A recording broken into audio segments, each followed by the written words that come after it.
ladies and gentlemen, to the Fake Podcast. Immediately peeks out the mic. Perfect. You told me to start over. Welcome to the Fake Friends Podcast, where real friends do real things. It's all actually a lie. It's a mythos. It's a duality of man. We got my boy Archie B on stage right. He's a streamer, does some regular Stormblood content. He plays some PSO. I got my boy Curtix on the stage left. Did I do right? Right and left? Yeah? No. All right. No? I did two rights? I got two rights. My left don't work. I'm right-handed. Anyway. The other way. Weast, if you will. Right? Weast. Extreme Weast. That's my boy Kerry. He's Curtix, if you will. He is a Warframe streamer. I think he dabbles in some other things, but he's Warframe Mr. Master. I know he's been touching some other games lately that he'll be able to talk to you about. I am the guest of the day, iVerbz. I mostly play a little bit of Final Fantasy. You know, I dabble a little bit. Most of my notoriety comes from blogging. You've probably seen my blog. I probably haven't seen yours, but that's okay. Let's be friends. And it's a little too much. I don't know. No, that's the right there. All right, so you just have to make sure. Today, wanted to get a little personality. Yeah, you got it. Today we're going to talk about what we've been playing over the past week. We're going to talk about the news coming up after that. We're going to talk about releases coming up after that. And while that doesn't sound like much, it's a lot. Mm-hmm. We're going to have a lot to talk about. It's going to be a pretty packed show today. And it might be a little bit exciting even. Who knows? Mm-hmm. We decided that I'm going to go first. I'm going to talk about Warframe. Yeah. And I'm going to change the topic. Hey. Because now we talking about Warframe. You see, I'm on top of this time. You know what I'm not on top of, though? The fucking overlay. What's wrong with the overlay? I didn't change the video and the thing. Put on the Warframe video. Put on the Warframe. What Warframe? There's a Warframe video? Yeah, there's a dev stream in there. Oh. Skip the 34 minutes. I can't click it.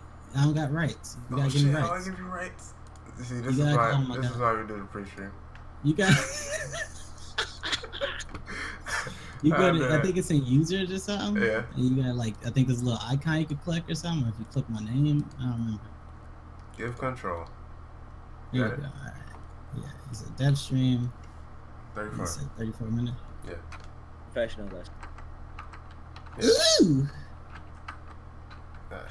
And then. Oh, this is the dev stream. Who playing? You want a little bit before so we get Harrow? Is that what was at 34? Yeah, it's just for the. Oh, okay, got it. Because the gameplay. Got it. Right. So, there's not really much to talk about as far as me playing Warframe. If you know anything about Warframe, I grind for stuff. I don't get the stuff, and currently I'm in like a burnout phase because there's big shit happening soon. Namely, Harrow, as you can see on the screen. He's the new frame that's coming out soon, along with 2 of his weapons. There's an unvaulting that's happening for help. But Curtix, what's an unvaulting?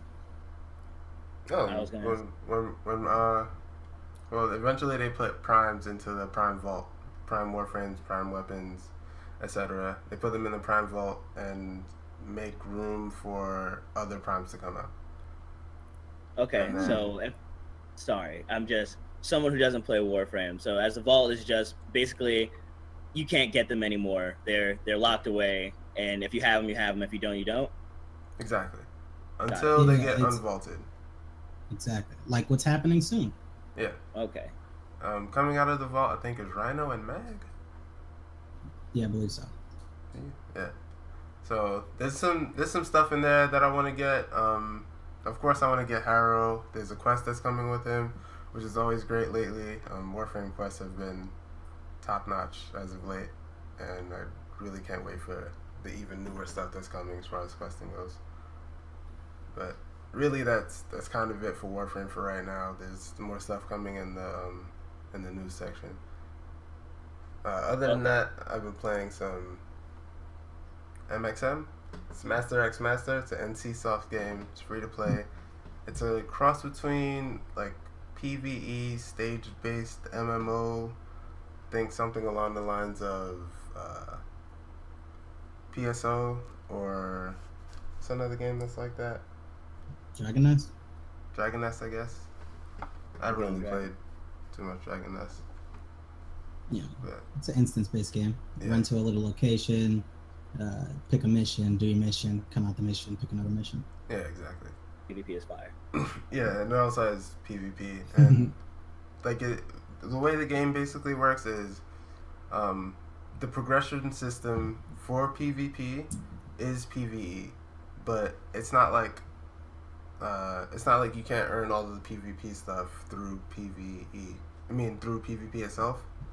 But if you want to do that more quickly, then you would just play the PvE and earn a bunch of nodes, which is basically like runes in League of Legends, and gold for what are basically masteries, which is your weapon leveling. For the just like a short little fun fact for those who are want to know more about the game from a non-gameplay standpoint, it actually has a lot of crossover character from other NCSoft games, like this character down here. Let me see, where can I get that screenshot? Po Huaran over here on the second row to the left, and Jin So-yeon are both villains from Blade and Soul. Yeah. I believe there's a couple other characters scattered in there from their other games, but I guess if you ever want to play as those two, this would be an opportunity. If you're familiar with City of Heroes, City of Villains, and what's the other one? There was one more. I can't remember right now. Champions? Was that also one of the games? Champions Online was the other one, I think. Yeah, maybe. There's a lot of characters. There's like way more for like an on-launch game than I would expect. I think there's like 30 of them or something like that. But yeah, what did you think about the PvP? I was actually going to ask if we were going to sing about it, because it does exactly what I hate about, what I hated about Destiny, where you have a really great concept of like PvP and PvE, and they have the perfect potential to be like completely separate. And then you force people to do, well, I can't say force because you're obligated, I guess, but where you put missions on people where they have to do both parts of it to unlock things at the same speed. And it kind of just gets frustrating because like, yeah, I really want to play this character in PvP. All right, well, to unlock them, you have to go do 30 games here. And it's like, I don't want to do that. And my only other option is to buy them. It's like, so I guess I just won't play them then. But otherwise, the PvP does feel pretty good. It's a little overwhelming at first. Much like League of Legends, I would suggest you play with a friend first, because if I had gone into that crazy-ass 3 mode by myself without 2 of the homies backing me up, I probably would have just turned the game off, because a lot of chaos was happening, a lot of explosions, a lot of boom booms, a lot of colors, and then there was a giant golem, and then stuff blew up, and then there was a gate. It was all bad, and then it was all good. So yeah, I do think I always forget to mention about this game is that there's a tag system where you actually play 2 heroes at the same time. Which, as a Marvel fan, which we're talking about next, really appealed to me. But go on. Damn, I lost my train of thought. But it's totally fine. It's just a weird sort of mechanic. As for barrier of entry, I think it's like much better than most MOBAs I've played, like barring Dawngate, which is probably the best MOBA of all time. Rest in peace. Rest in peace. But rest in peace. But I think it has a much easier entry point than League of Legends. Definitely much better than Dota. I guess. Oh, I mean, Heroes of the Storm is pretty casual friendly, so I guess it's right up there with Heroes of the Storm.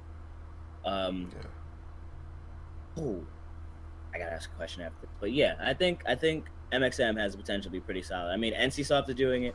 Don't really know how I feel about that one, but otherwise, it was pretty fun. I'd definitely play it more as someone who's put six. Okay, put is a strong word. Who's lost 6 years of my life to League of Legends. I'd definitely check out Master and Crossmaster. Yeah, I'd say it even goes a little bit deeper than Heroes.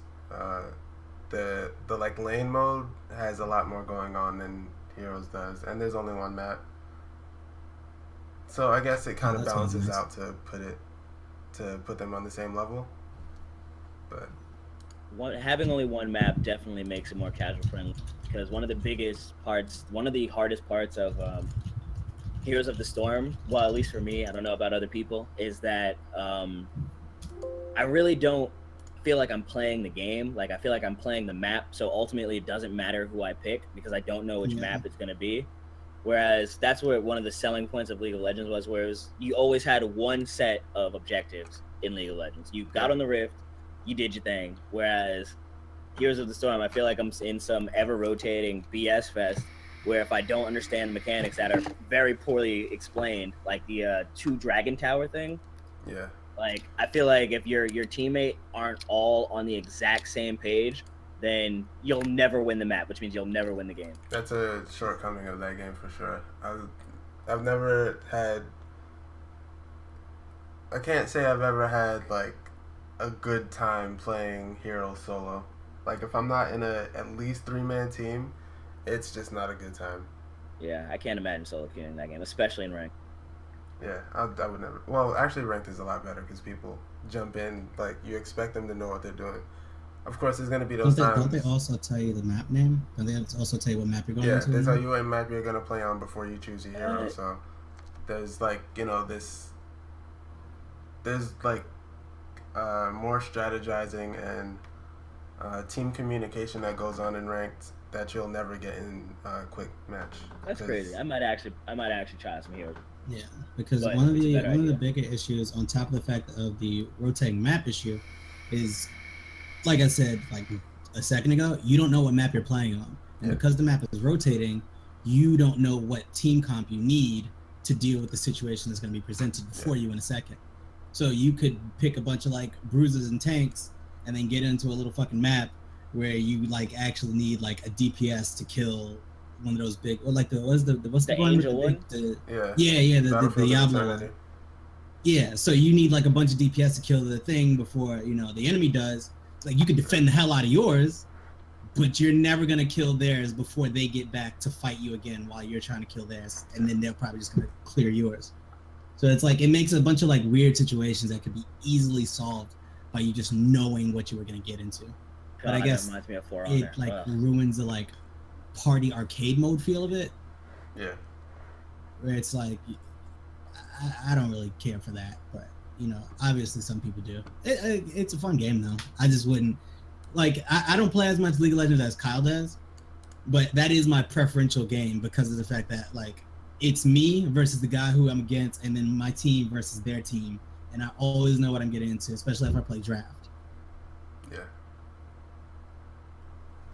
It's real simple when there's only one map. There are other comparisons to be made, like Battle Right and Gigantic, like was talked about in the background there, because you do there's this Titan system in the lane mode where you have to push your Titan into the enemy core. And in order to do that, you have to get points, and you get points from clearing the jungle, getting kills, killing creeps. There's like a giant boss, and then there's like a mini boss. And then one of the players could even turn into a Titan if they wanted at some point during the match. What game is that? It's still MXM. Yeah. Oh, okay, because I've been sitting here like, okay, I can't do that in Gigantic. The only part that draws comparisons to Gigantic is the part where there's a Titan that marches through the map, which is a little bit reminiscent of that to me. And the game also has battle right controls, so there's that comparison, which makes it more beautiful. I actually really love the battle right control. Yeah, I thought about playing this game with a controller. I don't know why. I have a hard time controlling melee characters with these controls. Just put like melee stuff on your mouse, on your mouse buttons. I mean, yeah, that's what I do. I just use my thumb for it. Maybe that's like I have attack move on my thumb. So it's like the same concept. I can't manage to aim at people while I'm moving around them that easily. Mm-hmm. See, I was in the tight circle, I guess. maybe it's because I'm more used to battle right, and a lot of the characters that I play in battle right are melee, so I'm used to moving while attacking. So it's more natural for me, I guess. Yeah, but you also have your attack button on your thumb. Well, no, I mean I have Right? skills on my thumb. I still move Yeah, That's coming up WASD, on. and my melee is on right click, left click, stuff like that. Right, we can move on to Marvel EX real quick. Oh, that's what Marvel EX is. Because I saw the title, and I was kind of confused. Because I was like, I don't know what the hell that is. But Marvel EX is the Marvel version. It's a Marvel hack, right? Yeah. It's a bunch of balance changes, updates, upgrades, fucking buffs and nerfs, and just funification of Marvel, right? Yeah. It's in the, I don't know, some people play Smash, so the same concept as Project M or Brawl Plus, Brawl Minus, but this is the Marvel 3 version. Marvel 3 came out on PC recently, in case you didn't know, which makes it very susceptible to modding. Yes. And Jiggle the physics. levels at which we would be able to, like, people would be able to mod this game weren't clear, but it's been made clear. There's full moveset changes. There's been supers added. They gave She-Hulk a fucking Psylocke assist, basically. And it's great. All the new stuff I've been able to do with Ryu, like you're seeing, is I love it so much. One of the things I forgot to show off was that he can actually do air actions after air tatsu. So you know, like his like basic air combo, medium, heavy, and then like heavy tatsu. Mm-hmm. You can launch her after that, pick up with Shoryuken, and super. Which adds What? which adds just enough damage to like get a lot of those skills that Ryu's not able to. His Hadoukens are a little bit busted. Slow Hadouken allows you to like dash up from full screen and combo off of it. You can also combo the Hadoukens. I got up to like 4 or 5 hits at some point. I only showed 3 in the video. A lot of the new assists are really good. Everybody that got buffed is suddenly like really good, and it's so good. Dark because Phoenix, they were trash before. yeah. Dark Phoenix was quote unquote removed. You have to do a little bit extra to get that to actually happen, but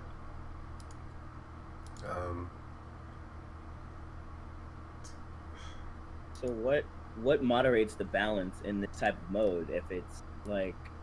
it's the community. What do you mean? Yeah, but yeah, the community, that's part of the problem. Is it just what constitutes as balance when a bunch of people are all saying, well, my main is bad, so they need this, this, and that. It's Marvel. That's the thing. Yeah. It's Marvel. Marvel's been out for long enough. It's fun because everybody's busted, except for the characters that suck. Also, You could pick a nice you can pick a nice chunk of the cast and touch a death with them, except for the characters that just suck. All right, I need a viable Jill mod so I can play this game. Joe got balance. Joe got 8-way dash. Slide the link. I'm buying a fight stick right now.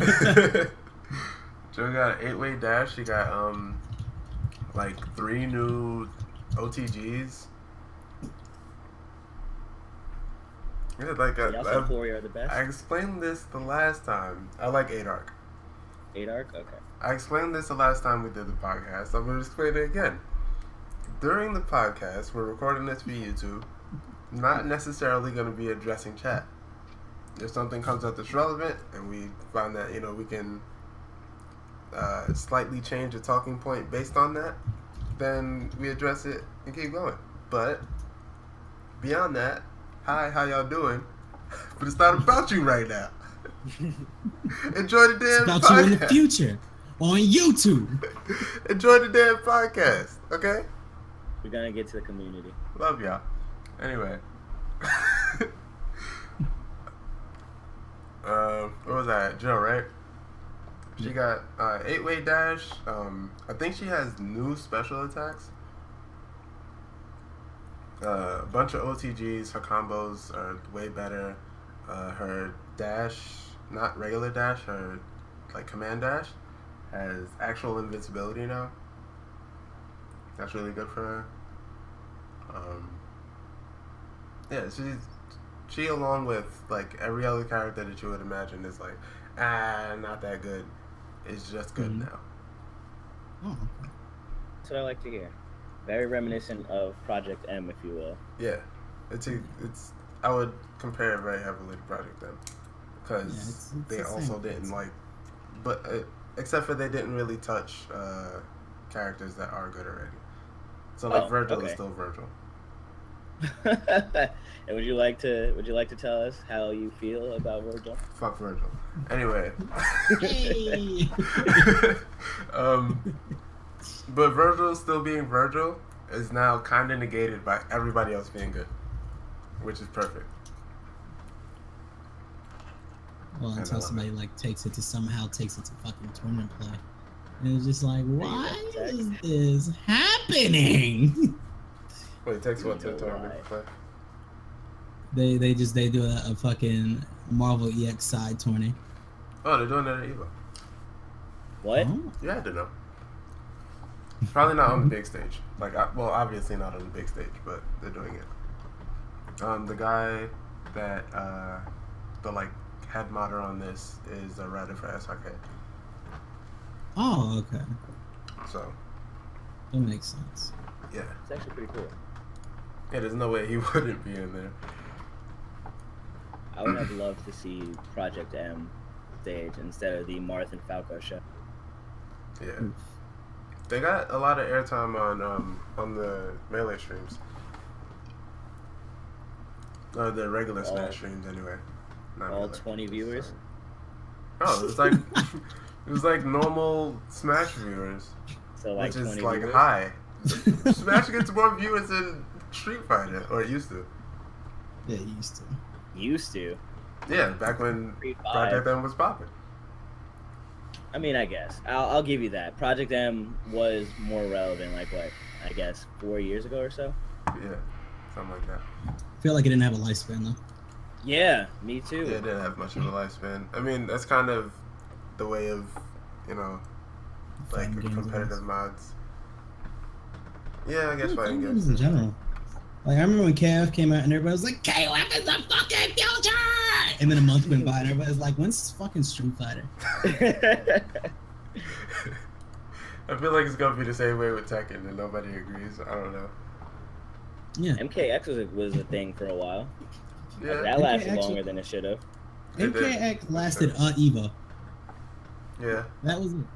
Well, It that's- lasted from it came out to EVO and then nobody fucking cared anymore. That's a whole year though. Yeah, that was a whole year of Didn't- MKX. Didn't it make Finals Day? Did it? I think Yeah, I remember guess. it Oh wait, making Finals Day. MKX and Injustice was in the same rotation. I think that's what happened. I think MKX got knocked out and Injustice took his place. That makes I didn't sense. see as much justice as KX. Or maybe I just wasn't looking. I'll say it that way. That's all out of Injustice. But yeah, I think I'm good on Marvel EX. You know, Time. Oh yeah. For Archie. You know what time it is. Oh boy, here we go. Start it up, You know Archie. what time it is. Hit us I ain't with clicking some. this IGN video so they can poorly play Samurai. I will never Can disrespect you just myself put like something that. on, please? Yeah, I'm gonna put yourself something on. on already. Put I'm footage gonna of put you myself on. on. Yeah. I'm gonna put it on my YouTube video of me playing PS1 like 4 years ago. Hold on, Nice. give me a second. Nah, Let's go with that.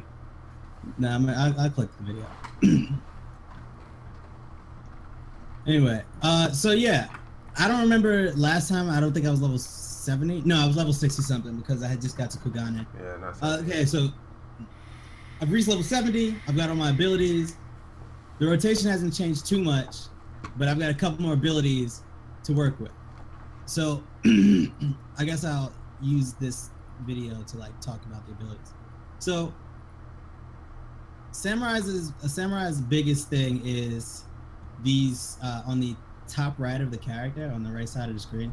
You'll notice there's two gauges. There's 3 circles and then a blade. When you get the 3 circles, you get to use a powerful move. You don't need all 3, but you get a different one based on how many circles you have. And then you get to use more abilities based on how much meter you have in that sword. That's your sen gauge. That's your kenki gauge, and 3 circles are your sen gauge.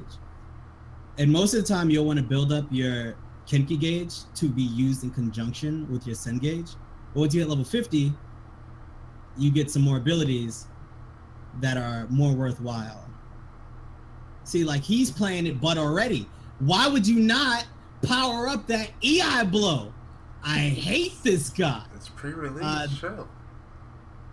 Okay, and I want to. All right, look at that booty thing he just did. All right, let me show you what he did just now. All right, so this with the circles, that's Meikyo Seishui. It gives you the ability to use all of your sen granting skills without using a combo to even stack them up. He uses it, then dashes away and blows like 2 of them for no reason. Why would you even do that? It took me about 30-something seconds to figure this out. I got on the game and was like, all right, that's what I'm supposed to do with that. And he just gonna cast it up in the AoE. Oh my Hey, that he dodged it though. in the He dodged it though. Did he die? He didn't die. No, he didn't die, but I don't think he dodged it. I think he dodged it. I don't think he dodged it. But anyway, the class has absolutely no raid utility. Just last night we were doing Susano EX. Me and iVerbz and a couple other people. And yeah, we did clear it. We cleared it finally after a lot of effort. And Samurai is like highest DPS, period. Does not have any raid utility, but at all times I'm towering at least like 600 DPS over whoever is second. And like at times, like 2 times whoever is just like shit in the bed. This is kind of like a weird thing for me though, because I remember on the last one I said it was very similar to Dragoon, but like the more I played it and the more I got abilities, I realized that it's kind of like the opposite. Samurai's not OP, Korath. Not at all. Does its job. There's It's easy a very to say big it's difference. OP. Yeah, it's easy to say it's OP when you look at a DPS chart. Red Mage can literally revive the whole raid within 10 seconds. Which I've done. By himself. This is not speculation. This is not, well, this could happen. This is something that has literally happened on multiple occasions. Yeah, exactly. Running it back. Yeah, just to have it on the screen in case I like see something stupid he doesn't get. They use the ability to reference. I wish it could see my mouse, but it doesn't really matter. So I don't remember what I was saying. All right, so it has a ton of DPS, but it has no raid utility. And I was saying last time that it was similar to Dragoon because it felt like it feels similar in a way. The way you like, you know, you do your combos and like the things you have to like juggle. But the more I played it, and like even Coop said it this morning, it's kind of like the opposite of Dragoon. Actual like mechanic and DPS style. Dragoon's damage is all up front in a burst, and then you sustain. Samurai has the longest build-up in the fucking game. This is the build-up. Yeah, this is the build-up pretty much for the first like 30 seconds, and then the beat just drops. Yeah, like he said like I went from 1.5k DPS, and then I hit the 30-second point and started using my abilities and jumped right from 1.5 to 2.5. And then from 2.5 to 4, and just stayed at 4k DPS. I would have a huge lead on him. Like, I'm a red mage player. I finally got my rotation rocking, and I think I opened for 5k and ripped aggro immediately. And from there on, as I steadily, you know, trickled back to my average, it was just a straight up samurai incline from there on. And I never saw the top spot if mechanics weren't being done. I just never saw it again.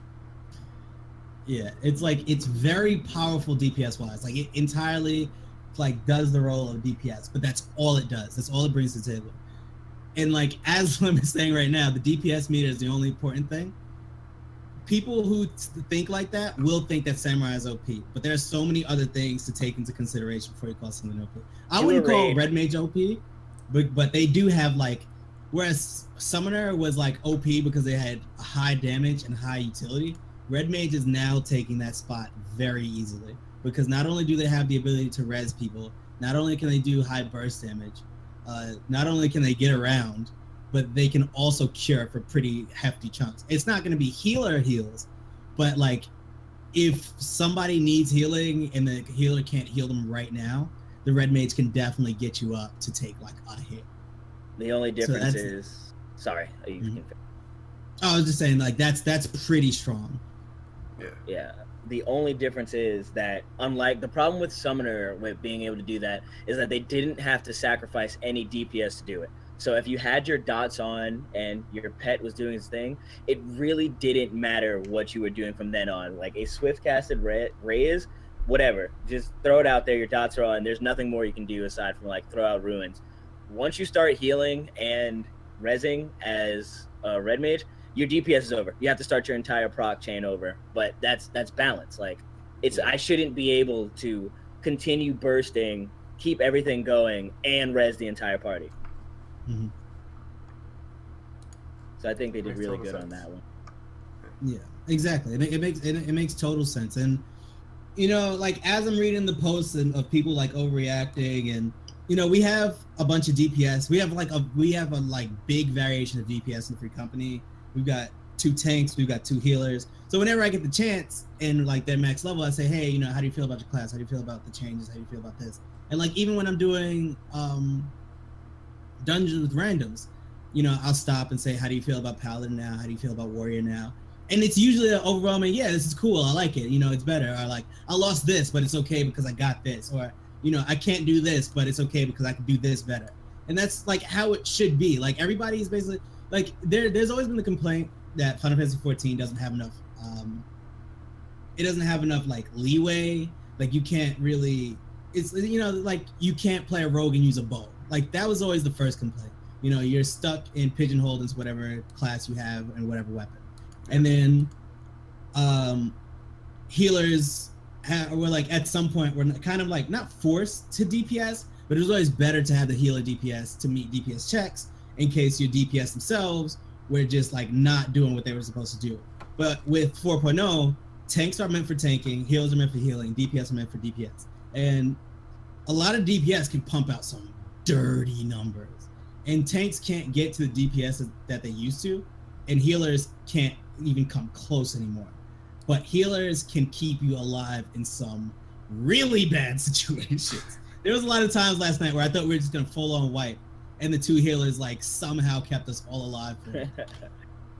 It was pretty great. And when the tanks are actually like doing their mechanics and swapping properly, they're generally not hurt unless there's something that's meant to hurt them. One of the cool things I liked about Susanoo EX was everybody's on their toes. You know, on top of like, you know, healers having to heal DPS. When you get to the one-shot mechanic, every primal, every raid, so they have some sort of one-shot mechanic. Primal ones are like usually like super theatrical. Like they'll do a speech, they'll get off stage, and then you have to like kill this thing, or you have to dodge this thing, or you have to activate this thing. And if you don't, everybody just wipes. So Susanoo's is he grows and drops a giant blade on like one person. You can choose what person does it, and then it constantly hurts that one, and they stop his blade. Now while you're doing this, all your DPS have to DPS the blade, or you wipe, and then these orbs fly from off screen, and they fly towards a tank. And the tank can't take the damage of that and the blade at the same time. So the other tank goes around to tank those. Which sounds pretty simple until you take into consideration that throughout the whole lead up in this entire fight, he's inflicting lightning resistance down on you. And the orbs do lightning damage. So if your tank has too many stacks of lightning debuff and he doesn't notice it, and he goes and the other tank blocks the sword, he can't survive eating the orbs anymore. So the tanks have to both be aware of what they have on themselves and what, you know, the other has before they make the decision of who's going to grab that sword. And healer's got a new move called Rescue, and our tank and healer are doing this really cool thing where the orbs spawn. It's a circle arena. One orb spawns here, one here, one here, one here. and one of the tank is generally slow. So when he gets here, the healer will drag him from this orb to the other side, so he can get to that orb faster. And it was like a really cool like use of that new ability, and like it's like a good synergy and like quick thinking of how you could get through this a lot easier, as opposed to like risking killing iVerbz again. Which happened many times. I'm gonna have to talk to my cousin about that one. Who was our tank. Gotta work on that. Yeah, gotta work on them family bonds, because he let me down a few times with these orbs. But other than that, Samurai's super fun. Samurai does exactly what it said it was gonna do. No utility, all DPS, and I'm like really impressed with that. Hopefully they don't nerf it or anything, but you know, a man can dream. How you feeling about Red Mage? Even before I go, I'm going to put the video I want to use into thing so it can be loaded up into the playlist. But even before that, I just want to touch on a few of the things Archie was talking about, where people were complaining about Samurai doing too much damage, but I don't know how many. I think these people just have never raided before or only play casually, which is totally fine. But you have to think about these things in a context where it's beyond logging on and doing your dailies and then saying you played the game. The biggest problem, because Samurai is the new monk, and the problem with monk in Heavensward was that they had no raid utility, but they didn't do enough damage to warrant taking them anyway. So if they're doing maybe 100 damage more than the ninja and the dragoon, but the ninja gives 25% damage up to the entire party, and the dragoon gives 15% crit to the entire party, why would I ever bring the monk? That 100 damage is not going to make up for the 300 damage that everybody else across the board is getting. So they fixed that with Samurai, because as Archie said, at every point, I could have not missed a single proc. I could play completely perfectly. And I was playing out of my mind last night on that last clear. And Archie still ended up about, I want to say 300 damage above me. And that was with me playing perfectly, me doing the mechanics, him doing the mechanics. I don't know if he played perfectly. I'm assuming he did, but he was still 300 above me at the end of it all. No deaths. I don't think either of us died that time. I think we literally were on our A's and B's that entire fight. Yeah. But neither of us died. We did all of the mechanics. We kept the team up. I maybe threw out a res once or twice, but at the end of it, he was still 300 above me and almost 1,000 above the person below me. Now, maybe the person below me shit the bed a little bit, but 1,000 DPS is exactly why you would take a character who doesn't have raid utility. Like, that's it. Like, that's exactly what they need to be viable. It's the little bit. Like, that DPS check wouldn't have been met at 1,000 DPS. Exactly. Yeah, that's a DPS check. That is a one-man DPS check, and that makes up for the second part that Archie brought up. That the problem with mages and tank and what a lot of them were complaining about and are still complaining about on Reddit, that kind of just irks me, is that they're complaining that they don't do enough damage anymore. And it's like, that was never your job to begin with. The fact that you were forced in Heavensward to do damage in order to meet a DPS check, and I'm really mad I put this video on the queue because he just did his hard casting Varro, and that really tilted me and changed my whole I caught it out of the corner of my eye. Development footage. It's common sense. You know what? I'm just gonna pause this because that really tilted me. I'm gonna just give me 1 second. Let me recollect my thoughts, because you're bad. The problem was that if you couldn't meet a DPS check in Heavensward Raid's situation, then the response to that would be, well, the healers and the off tank need to do more damage.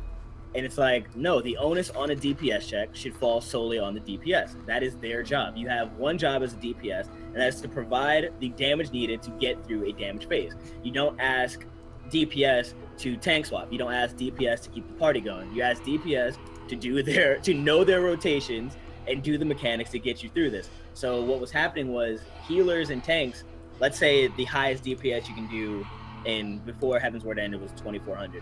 You had healers doing 2K and you had tanks doing 2.2K, and it's like, you got the best of both worlds. You got the quick Qs, you got to do your healing job, and then you're also topping damage charts. Like I remember in my cousin's old raid group, they had 2 healers, but one of the healers never healed.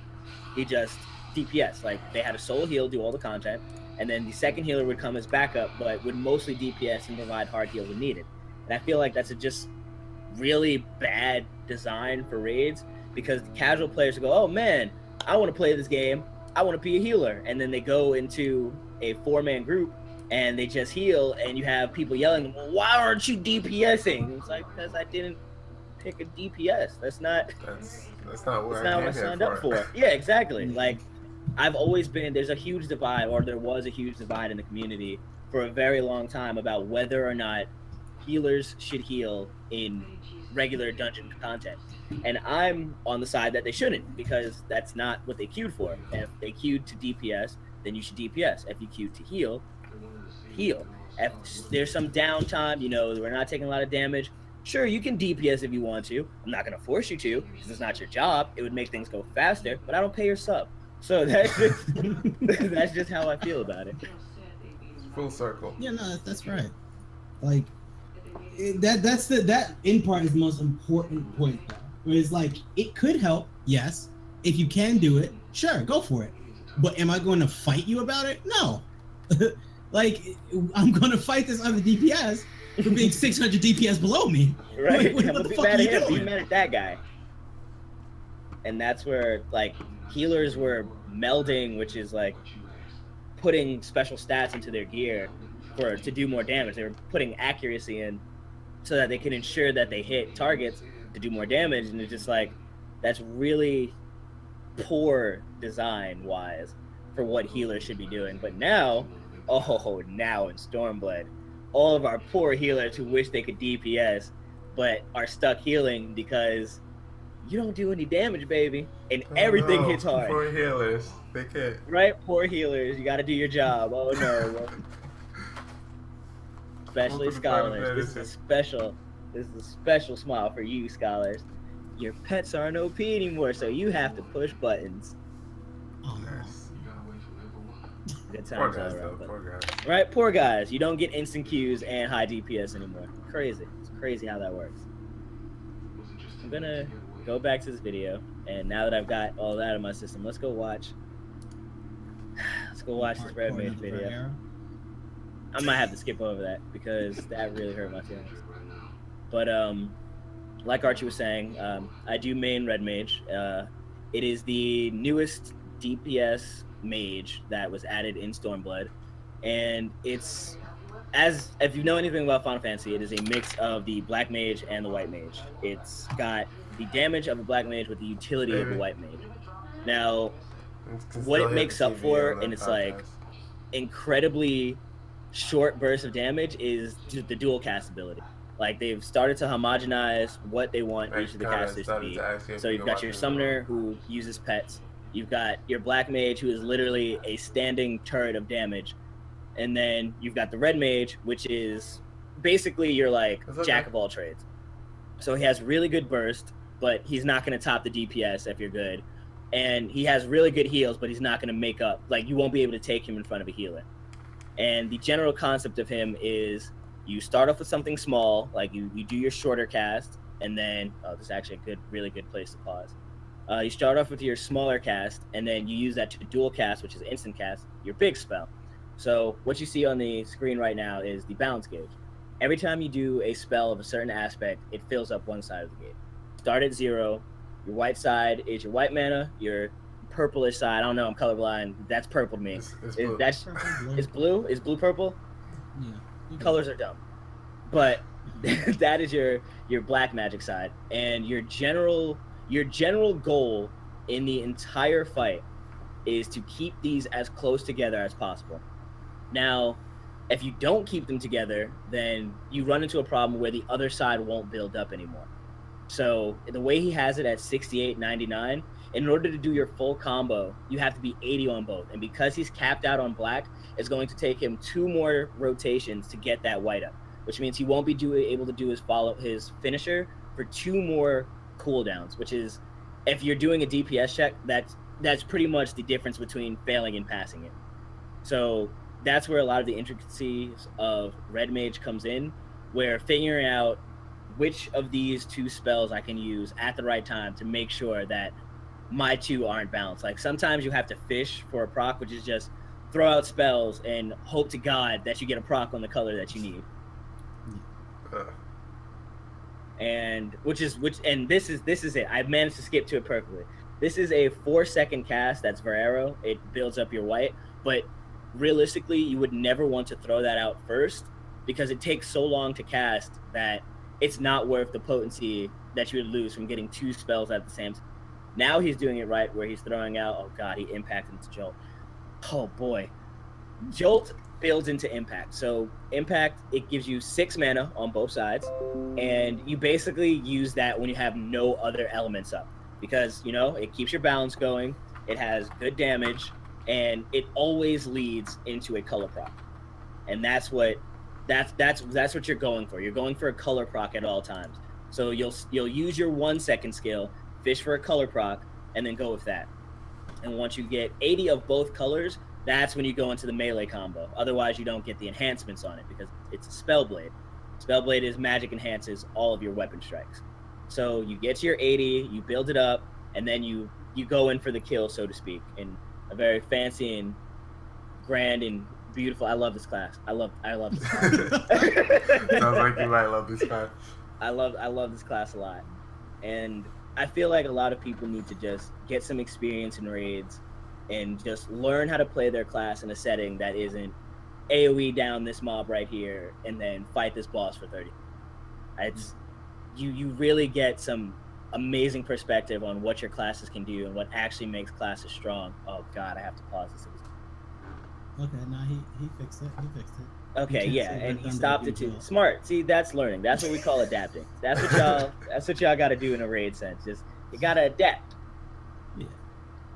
And play the video now. Yeah, I'm gonna play it back. See, he adapted, and then he did a pack. But it's fine. It's fine because he's trying to build up his mana. As you can see, this is actually a really good example. He's getting his procs, and now he's building them at the same time. And now that he's at 54, he can keep on fishing to get those to 80. See, look, this is learning. Let me just read your skills sometimes. Just play around. Go to a test dummy. They're all over the place. Just whatever class you play, go to a dummy. See what you can do. Stand there for 3 minutes. Throw all your skills out. See how it feels for you. You just got to get in the lab sometime. Play it like a fighting game. I want to take a quick moment to talk about, just to touch on the Susano EX just one more time. On reading your abilities is so important. Crucial. Because, maybe after, 3 times it was just completely failing it, our tank realized that one of his abilities does other fucking things because he never went back to read his abilities, his old abilities, to see what the new ones were. So, if you play, please read your abilities again and figure out what your class does. And even if you picked up one of the new classes, read all your traits and do this properly. This doesn't just go for Final Fantasy. This goes for any game with abilities, really. Read your damn abilities. Do the damn tutorial. Know what you're doing before you jump into shit, especially with other people who already know what they're doing. And don't be that guy that skips the tutorial and goes, "This is stupid. This doesn't make sense." Don't be that guy. And please ask questions. One thing that bothered me the most on our run yesterday through Susano is that we did it in the Duty Finder before, which is the open world thing, so to speak, whereas anybody can be grouped with anybody. And every time after a wipe, we would just ask, hey, is there anything you don't understand? Is there anything you don't get? Is there something that we can explain to you so that we can do this? And they wouldn't say anything. So we would go it and they would fail the same part over and over and over again. And then eventually be like, okay, there's something I'm missing. It's but you could have been not missing this 3 wipes ago. Just ask. Just don't be afraid to say, hey, I don't know this. Yeah, there's nobody cares that you don't get it. We do care that you're wasting our time pretending you do because you're pride or whatever. If you don't get, everybody's new once. I keep saying that shit. I say that all the time. Everybody's new at least once. All right? Just be new. And be honest. So we could get this clear and I could goddamn go home. You holding me hostage, B. You holding me hostage. But on top of that, that was perfect transition into like not knowing the mechanics and not saying anything about it. When you don't know mechanics, you wipe. And Susano has an enrage mechanic. I don't know if you know what enrage is, but enrage is if you don't do enough damage in a specific like amount of time, you just wipe. After 10 minutes, you lose Susano. And if every time you die, you lose DPS, and every time you lose DPS, the chances of you completing it before 10 minutes decreases. So just read your abilities, ask questions, do the mechanics, so we stop wiping, so we get a goddamn clear. Right? Everybody wants this clear. We're all here for the same reason. We all want to get out of this as fast as possible, and we can't do that if you're too afraid to say, hey, I don't know how to do this thing. That even applies, like Carrie was saying, that even applies to like every game. If you don't know what to buy, if you don't know what to build, if you don't know what the map mechanic is, just be honest. Nobody cares. Speak from your heart. Exactly. Be an adult. All right. What's next? That was a nice little chat about Final Fantasy. It was. Next up is break time.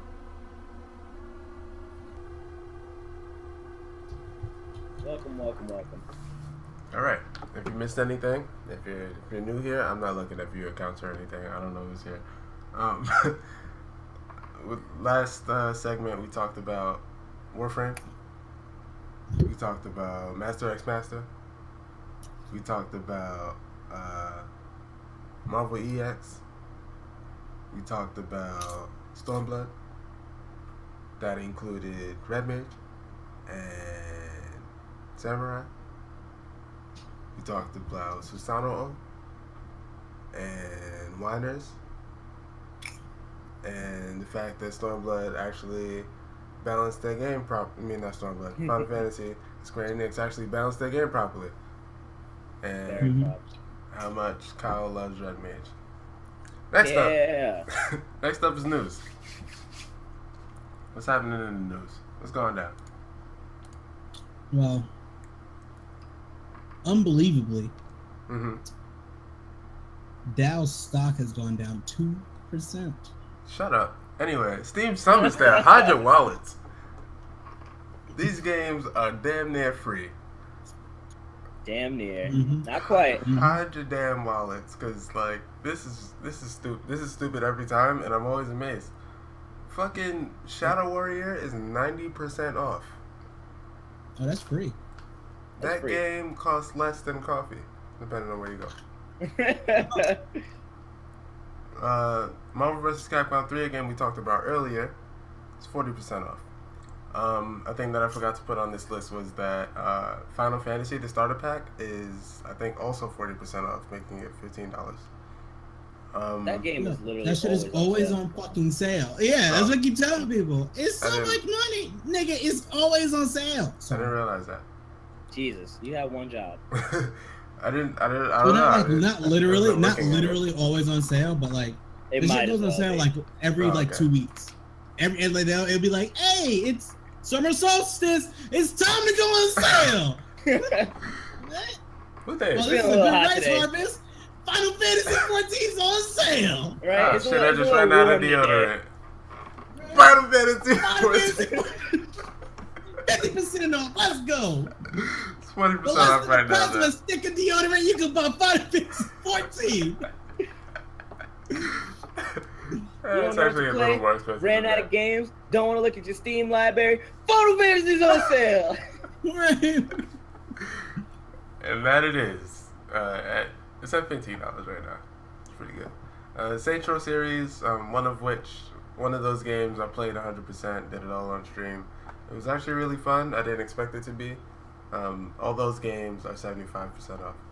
It's every game in the series individually is 75% off. Same for the Borderlands series. I think all of the Shadow Warrior series, all of the Serious Sam series, and these just happen to be games that I enjoyed on Steam. I don't know if y'all looked on Steam to see if any of the games that you enjoyed playing were on sale, but I figured I'd mention Stormblood. I think that covers everything. Yeah. Yeah. Oh, for anybody that's interested, Black Desert is also $9 on the Steam sale. I don't play that game, but it's an MMO that you have to pay for. So Yeah. if you're actually interested, the game is down from what, like $20? No, $20 or $30 down to $9. Yeah, 30 sounds like about right. Yeah. Yeah, you could get the premium version that costs like $60. You could get that for fucking $30 right now. So go crazy. Right. Come on. It's a lot of games. It's very, very cheap. Go buy games, but don't buy too many, because then you're not gonna play them all, and then you're gonna have this like sinking depression and a midlife crisis, and you're gonna have a Steam library to look like mine. I wish I set it up so you can see my Steam library. It's a sad ordeal.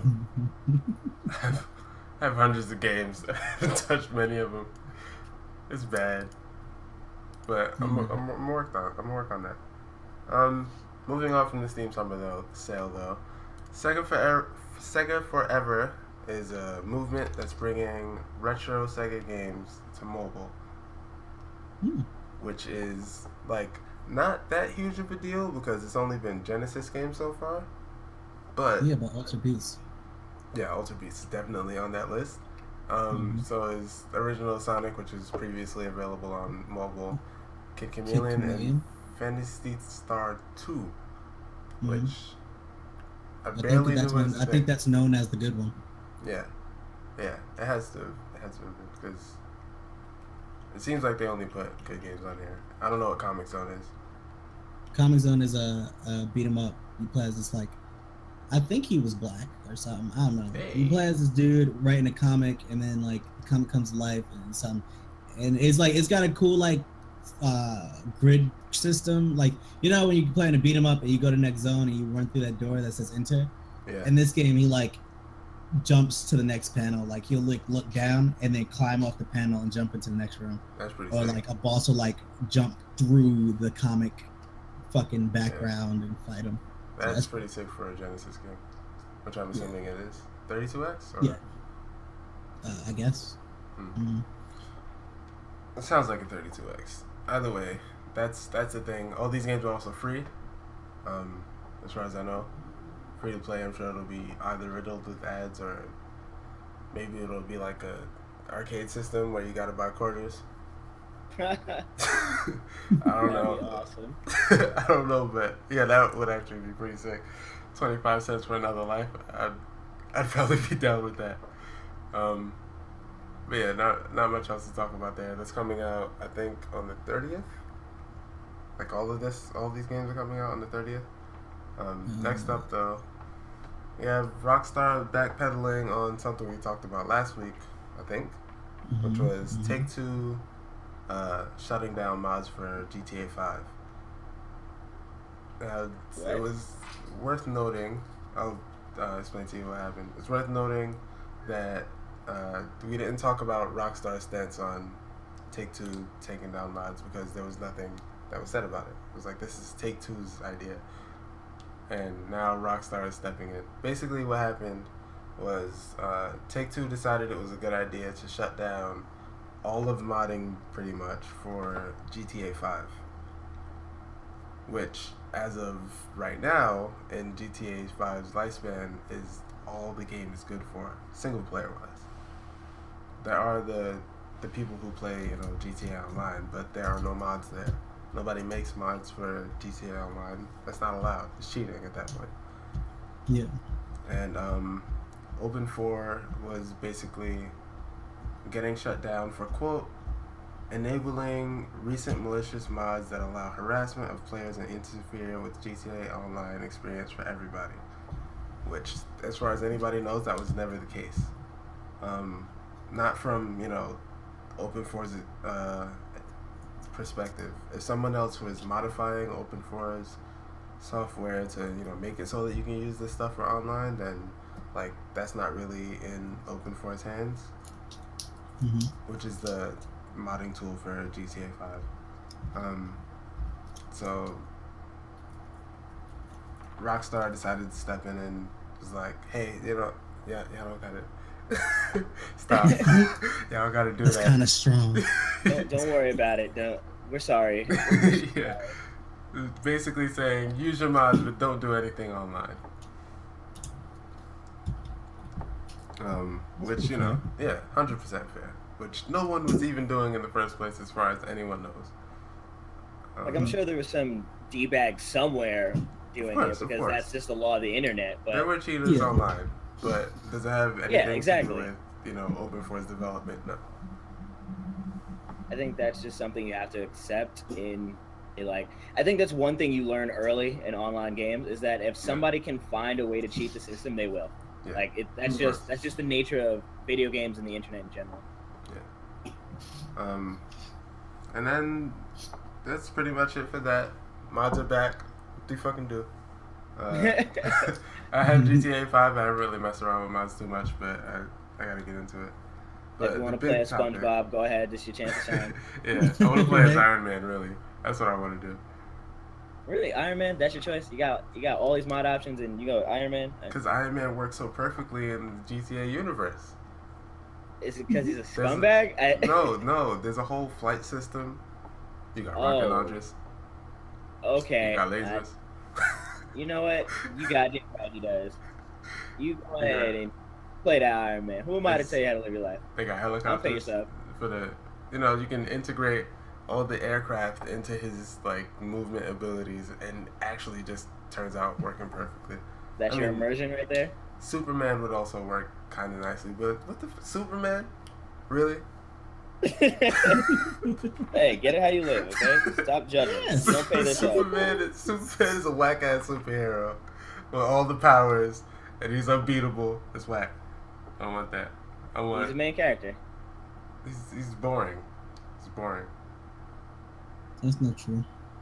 And Batman is boring in an equal and opposite way. He's so useless, he's boring, as compared to being so useful, Exactly. he's boring. Exactly.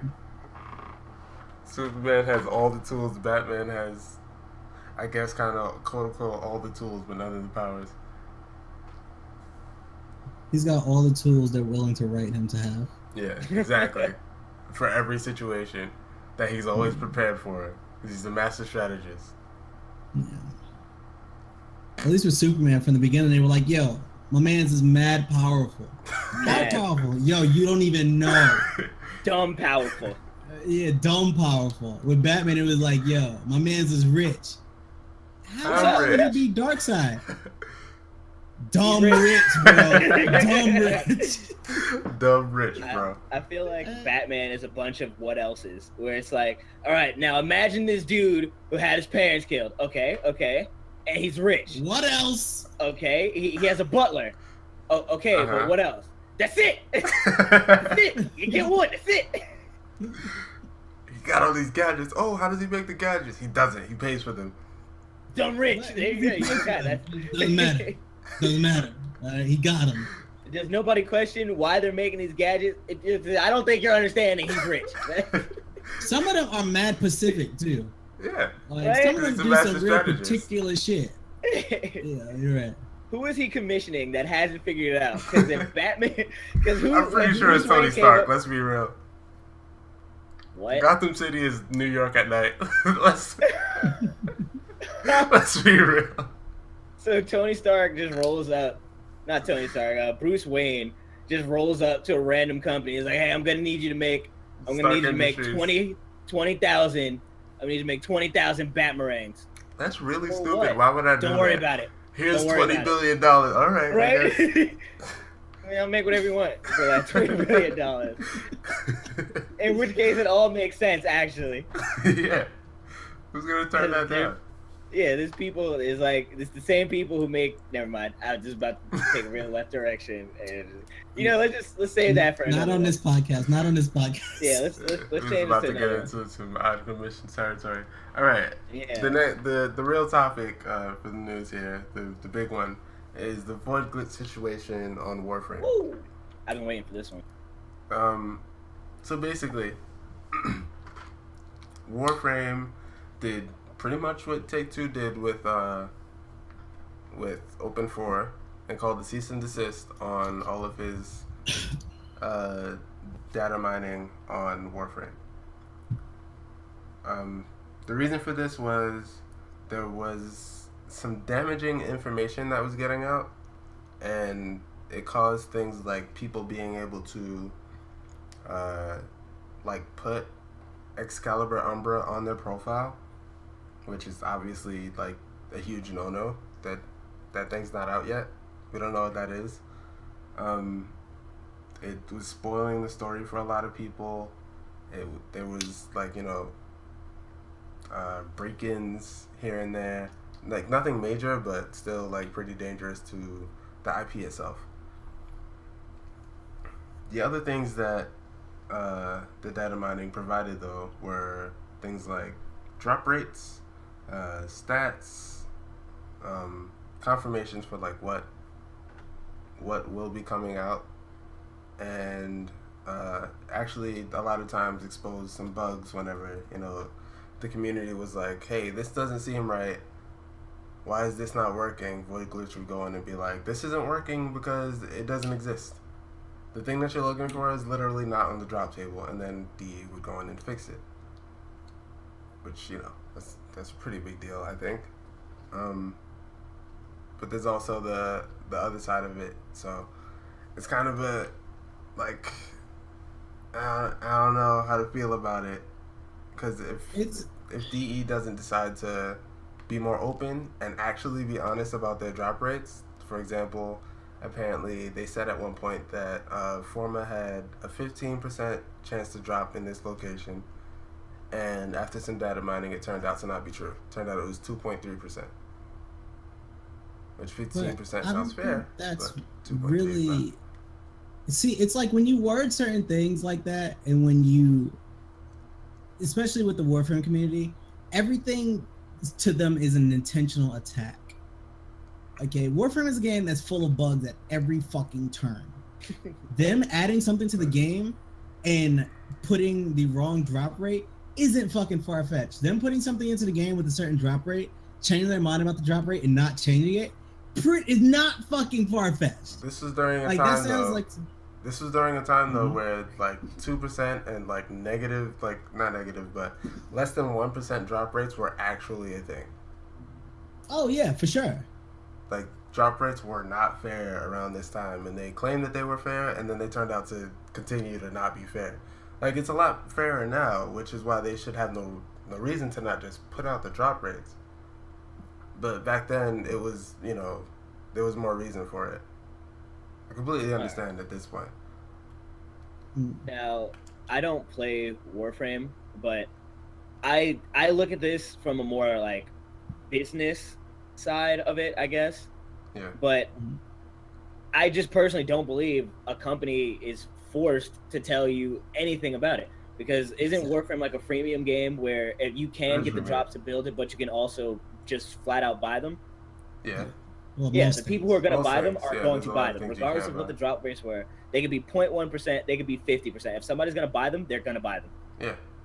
Which, So- that's They're true. gonna grind So, them, are still gonna grind them, whether or not the drop rate is Yeah. 2% or 15%. No matter what it is, no matter if you find out how true it is or not, the person who is going to buy them and the person that is going to grind them is going to do the same thing. So ultimately, data mining is just like looking for a witch hunt to pick a fight at every opportunity possible, because it doesn't do anything in the long run but set somebody up to be either the victim or like, oh, well, I guess we can trust them after all. And it's like, don't play the game if you're that worried about not trusting them. Like, nobody's forcing you to play Warframe. And if you're that upset about the drop rates, and if you think it's that unfair, don't play it. that like emotional side of it though isn't necessarily what a lot of players are worried about. They just kind of want to know what they're getting into, what they're getting themselves into when they start farming for something. Because like if this thing literally has less than 1% of a drop rate, I'm probably not gonna farm it. I mean, I would if I didn't know. Yeah, But that's now what that it I usually know- comes down to. Yeah, and then I'm gonna be mad at the end of the day when it turns out this thing has a 0.01% drop rate, and I've like wasted my fucking time. I would have just bought it at that point. Well, this But is if like it's kind of like on old Warframe before the still like considered data open mining was beta. super rampant. Well, that too. Yeah. It is still considered open beta. But it's like when the drop rate's really bad and there was no data mining, people just grinded for it. And there's no point in time where a couple days go by and it doesn't drop, and DE can go, well, you know, it drops. It just, you know, you're not trying hard enough. When like how many people play the game on the regular? Like at least double digit thousand, right? Yeah, I think so. If double digit thousand people are farming it constantly and it doesn't drop, there is at no point where they can say it does drop. Like I think that would itself work as a bug report. You don't need a data miner to tell you it doesn't drop if everybody's trying for it and it doesn't drop. Like this is what things like Reddit are for. Like this is the function of Reddit, to compile data like this. And from what I've read, because I did do my research, I wanted to be able to talk about this without just saying, oh, I don't know anything about Warframe, so here's my opinion on something I know nothing about. So I went through the interview, I went through the situation, and the dude who was accused of it was given cease and desists. Like he was specifically told not to do it. Now, he's saying he didn't do this recent data mine, which he's being accused for, but he has said that there were multiple times where he was told that him and his team needed to stop. And one of the people that they think that did do it was someone who went rogue from his group, which means he assembled this team. He was told multiple times, and then someone from his group is the one who kept doing it. Like, there are consequences for actions. Yeah, maybe you didn't do this, but you were told to stop, and you decided to pull other people into it, and now one of the people you pulled is making your name look bad. You started that. Yeah. I still feel that, like, whoever is actually doing the wrong should be held accountable. Because they've been turning a blind eye to it, like, and just, you know, letting the data mining thing rock for a good long time. Like, they knew it was a thing, and they just kind of, you know, like, looked past it for a long time. They didn't look past it. They just didn't do anything about him. No, because they on multiple, even on dev stream, they talk about they didn't like data mining. They kept adding more encryptions, and he was talking about how much harder it was because they kept making more encryption. Yeah. They did not want him data mining. It wasn't a secret. He just kept on doing it because he wanted to. But like the guy's name is out there. They could have, you know, put the cease and desist on him at any point. They specifically asked him. He admitted to them asking him to stop. Like, yeah, they took him off the design council. Yeah, he was on the design council. He's IP banned because he spoke to him about it. Okay. Oh, he's IP banned now? Yeah, he got IP banned. Like, if you go into the interview, he was saying he could log into their forums and stuff, but for the most part, he couldn't get into anything else from his IP. Like, I can understand from, like, in my opinion, for the most part, data mining is kind of like parsers right now, where it's like, do you need it? No. Is it good to know the truth? Yes. If they ask me to not use it and they say they're gonna enforce enforce that rule, I'm not gonna use it. I'm not gonna do it because they asked me not to. Yoshi, the only reason I and a lot of people use the parser is because Yoshi's like, look, you know, we understand why you're doing it, and we don't care that you're doing it. Just don't talk about doing it because you're not allowed to do it. Yeah. Whereas DE was like, we know you're doing it. We don't like that you're doing it. Can you stop doing it? Can you please stop doing it? And then he kept doing it.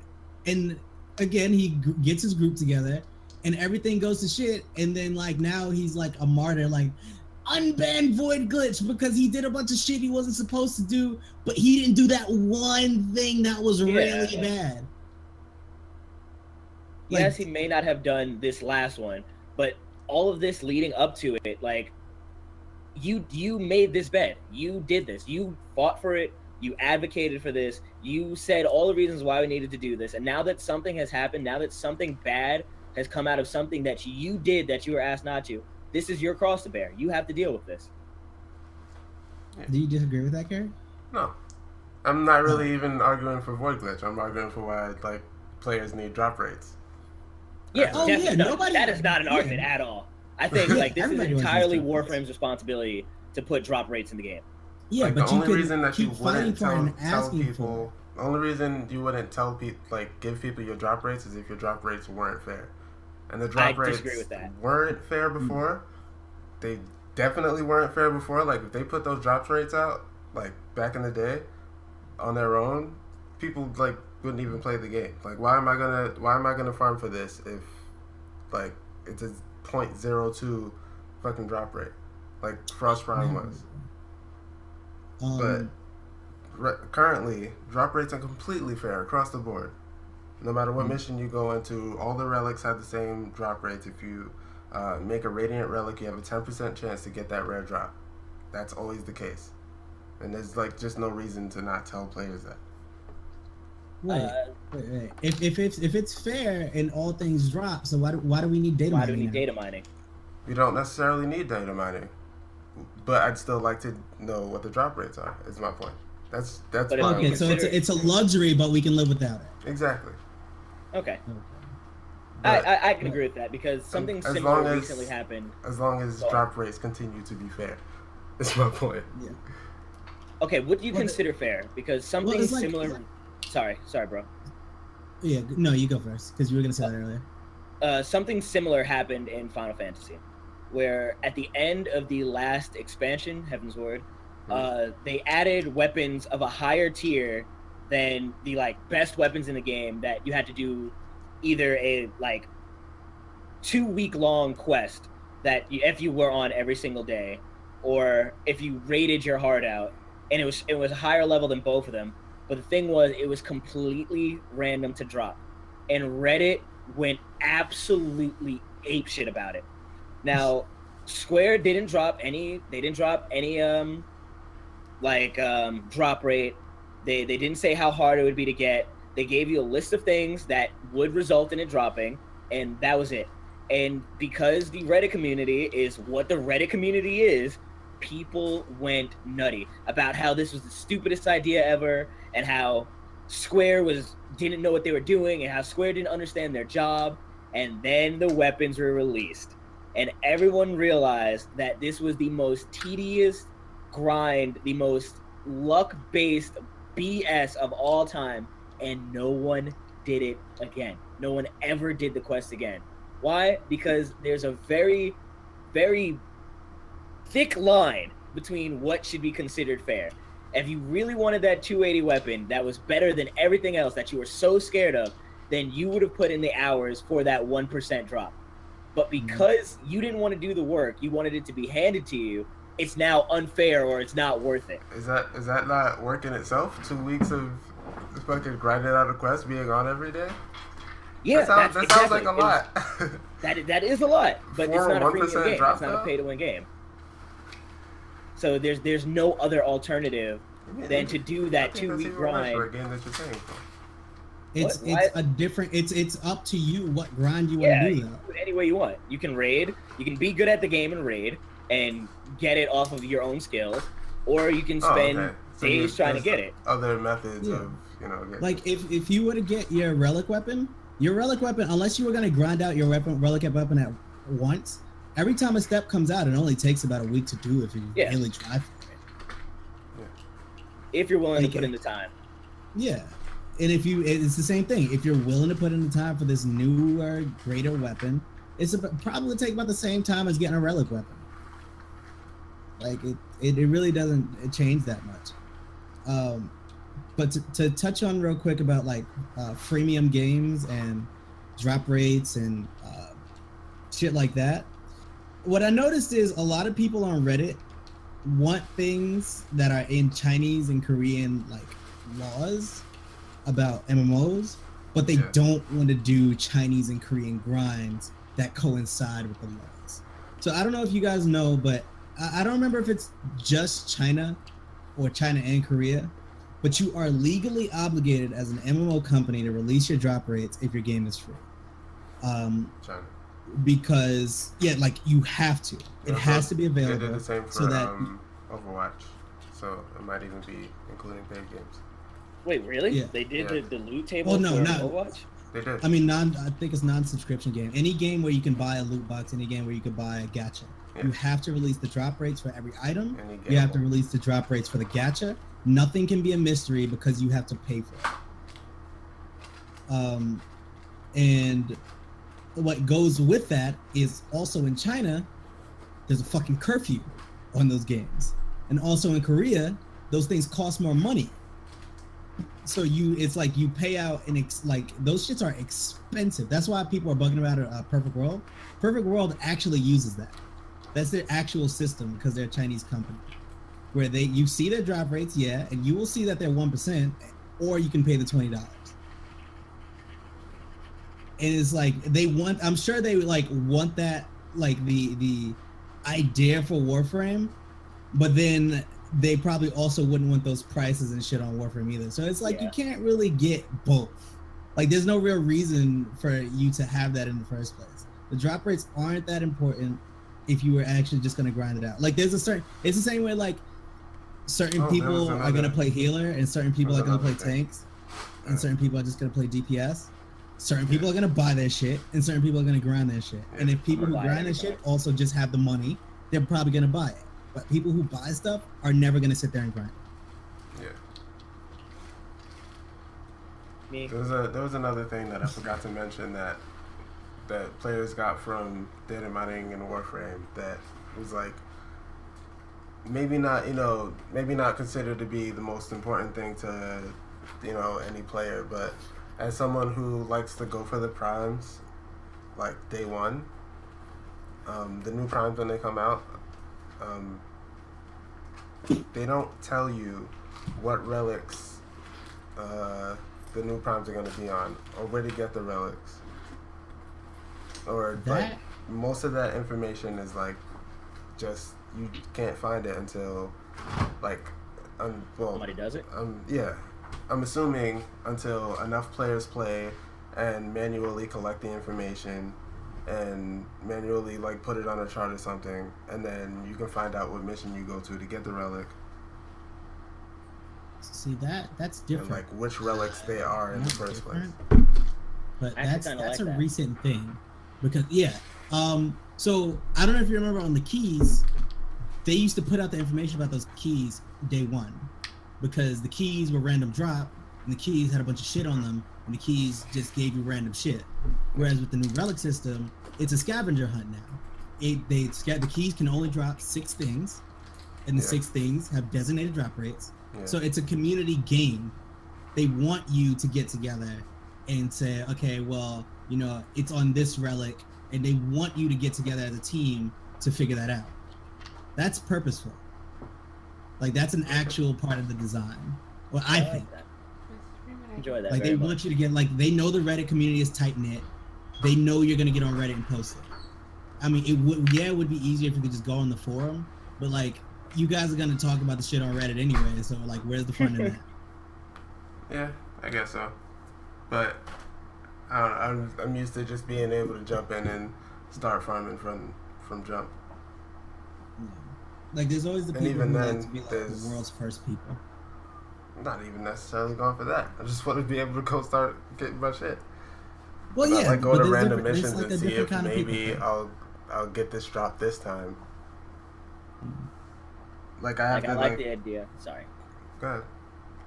Oh no, and again, it might be because I'm pretty deep in the Final Fantasy, but I like the idea of us figuring this stuff out together. Like usually when relics drop, for certain stages they won't give us a list of things. They'll be just like, hey, go to this NPC and see what he has to say. And then you go to the NPC and the NPC says, yeah, you should go kill couple of these, couple of those, maybe this. I don't know. Figure it out. Have fun.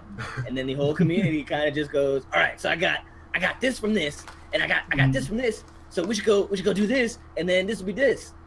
Like there's a whole tracker for this this thing called light, which you need light to raise one of your strongest weapons. And there's a whole community-based tracker of, hey man, I got this much light from this place, and I got this much light from this place, and it's totally community run. Everybody does their best to update it, and it's just really nice. I guess part of my problem is how much light you do. I guess part of my problem is like I'm in a basically solo clan. Only people in it, me and Archbox. And I barely play. Yeah, he barely plays. I'm not really like on the Reddit that much. If I'm on the Reddit, it's to see where to go get shit, and then I'm out. I don't need to know. No, I'm out. I'm done. Thank you. I got it. I pasted it to Discord, and I never need to go back there again. So like, I guess it's cool, but I like to be able to like jump into it on my own and not have to rely on the community to get things right. Different strokes. Yeah, that's exactly what it is. But I don't know. I kind of like missed a little piece of the beginning of what Kyle was talking about like the community doing it. Were you talking about the hunts?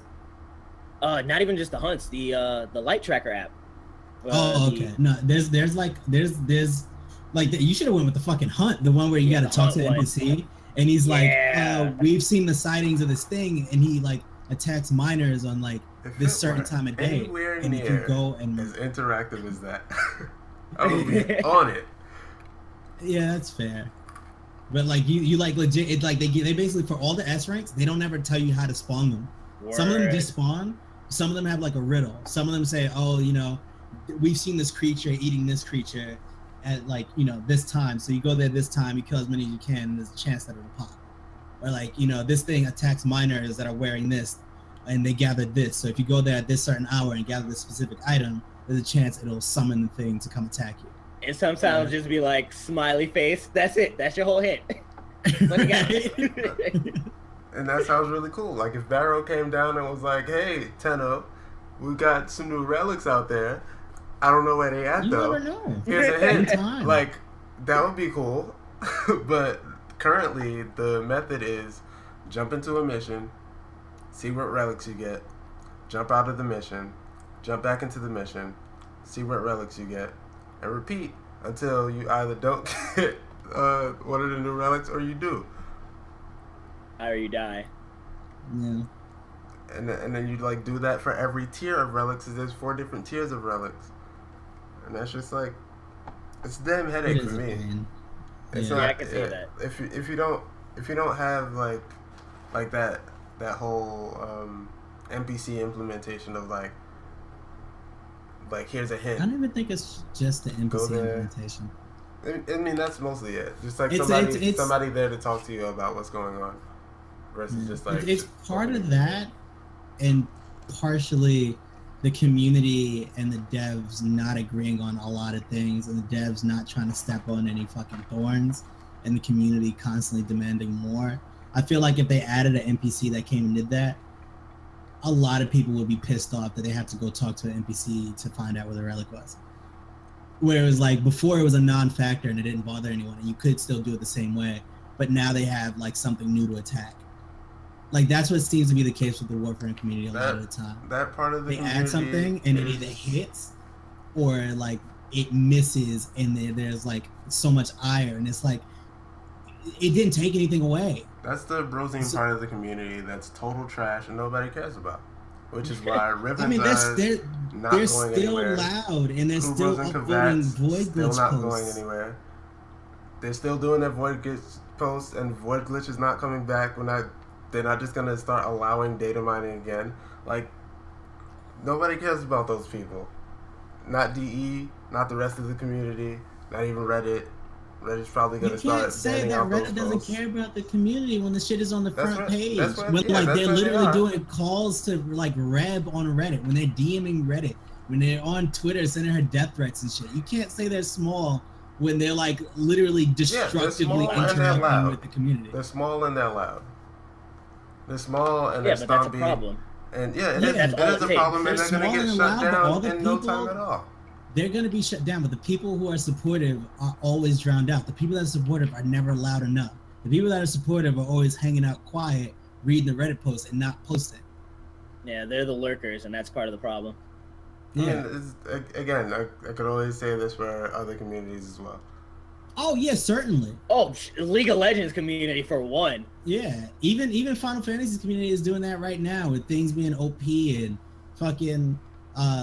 this class being weak and Yoshi, what are you doing? Like it happens, but at the same time, the Final Fantasy devs don't lower themselves onto the platform of Reddit and interact with them and literally get shot in the fucking face. Yeah, once you start interacting with the Yoshi, Reddit community, it's over. Yeah, like you tweet one of the devs and one is probably in English. You don't understand that shit.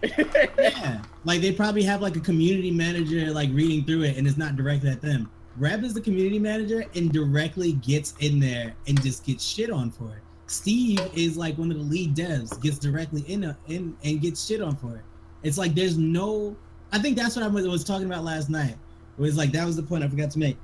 Like it seems like more and more there is no benefit to actually interacting with your community on that level. There's only detriments.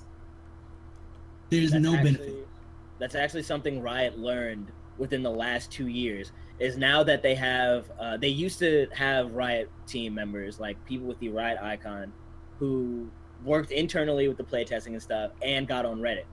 And after years of that just being an awful, awful situation, they just appointed people from Reddit to run the Reddit subreddit. Like, you have your people who work on the game, and then you have your people who moderate Reddit. Why? Because if you take the people who work on the game and then throw them into Reddit, they will be destroyed.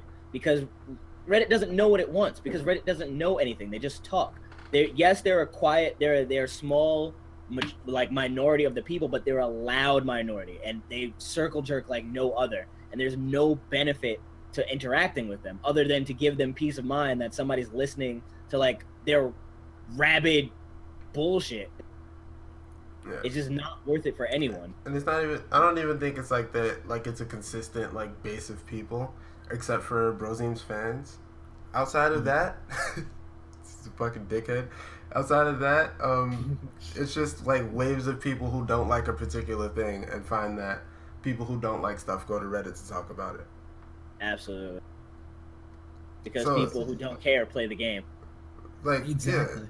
So this wave of people who are mad about this void glitch thing is gonna pass, and then when all the new shit that they're talking about on at TennoCon, there's gonna be this new wave of people who are like, I hate everything they're about to do, and like drowning out all the people that are like, TennoCon is gonna be awesome. But that's like a huge community problem. That's gonna happen. When I look at it that way, think of the people who are going to go to the subreddit. If I was new to the game, and I was like, hey, let me check out the subreddit. That's very true. Oh my god, I wouldn't play the game. That's plain and simple. If this is what I was expecting to see, I wouldn't play the game. Nobody who looks at the League of Legends subreddit wants to play League of Legends because it's a cesspool. And like that's something that y'all as a community need to like get your shit together with, because you want people to play your game. If you want your company to do better with the game, it needs more people to put money into it. If nobody wants to play it because there's a bunch of dickheads playing, then you lose out in the long run. That's just it though. People are still playing. Like, it's not these issues that people are having with shit that literally won't matter in 2 weeks. Like, they could stop playing, but they're probably not going to. And the people who don't care about it are already playing. New players that jump into the game, even in times like this, are still going to play anyway. What's the incoming rate of new players for Warframe? Is it a Steam game, or does it stand alone? It's both. It's on Steam and it's not, so it's kind of inaccurate. It makes it so hard to see how many people are actually playing. For Honor does that shit. So that's what I need to need. That's what I need. You know what? If I was ever going to be pro data mining, it would be for that. How many people are playing this goddamn game? All platforms. Yeah. There's really no way to tell right now how many people playing right now, or what we do know is there's millions of registered losers. It's not nice. That's what DE Rebecca said. Is that why she gets flamed? Because she calls her buyers losers? Because that's not nice. She meant to say users. It was a Freudian slip. Yeah, Freudian slip. Yep. Yeah. I can believe that. It's a fucking Warframe meme at this point. That is unlucky. Her DMs must have looked hectic. I don't know, man. Mostly people clowning. Hectic all the time, I'm sure. That's fair. Hey. I was just saying. Graham got that thing. Oh, all right. That's not fair. I could have made my joke. If that's where we were going with it. And I lost a perfect opportunity, and I'm just going to blame it on Archie now. I'm upset. Girl. Don't do it. Don't you dare. You said it's not that. I hate both of you. Both of your hosts are assholes. All right. I hate this podcast. We can move on to releases. Wait, hold For on. Honor Just- dead. is- For Honor is a yeah, lot. that. That's a whole nother subject. Oh, okay. Is For Honor dead because of weird balancing in Ubisoft? Like, For is Honor it is- not dead, but people don't want to play it? Like, the game is fun, but people don't want to play it because a lot of underlying issues because it's Ubisoft? There's this streamer who summed it up. Well, actually, there's a lot of streamers who summed it up. Basically, you're excused. Basically, For Honor isn't dead, but there's only two types of people that play it. There are people who dislike the game and play it because they want to keep playing it, and the people who want to play it to prove that it's not dead. Like, nobody, I can't believe anybody's playing it out of enjoyment anymore, because a lot of the decisions are just, they just don't make sense. Like, a lot of the mechanics that they add are just ridiculous. What's the biggest issue with For Honor is we're in something called the turtle meta, where basically you don't ever have to fight anyone as long as you're not the first person to throw a hit. So you get these really tanky characters who just stand there, and it's either the game goes on for the full extent of the 5 minutes, or you make a move, you get punished for it, and you lose. Or they hit you with something unblockable and you lose because they have the health advantage. And most characters don't have a way to break that meta.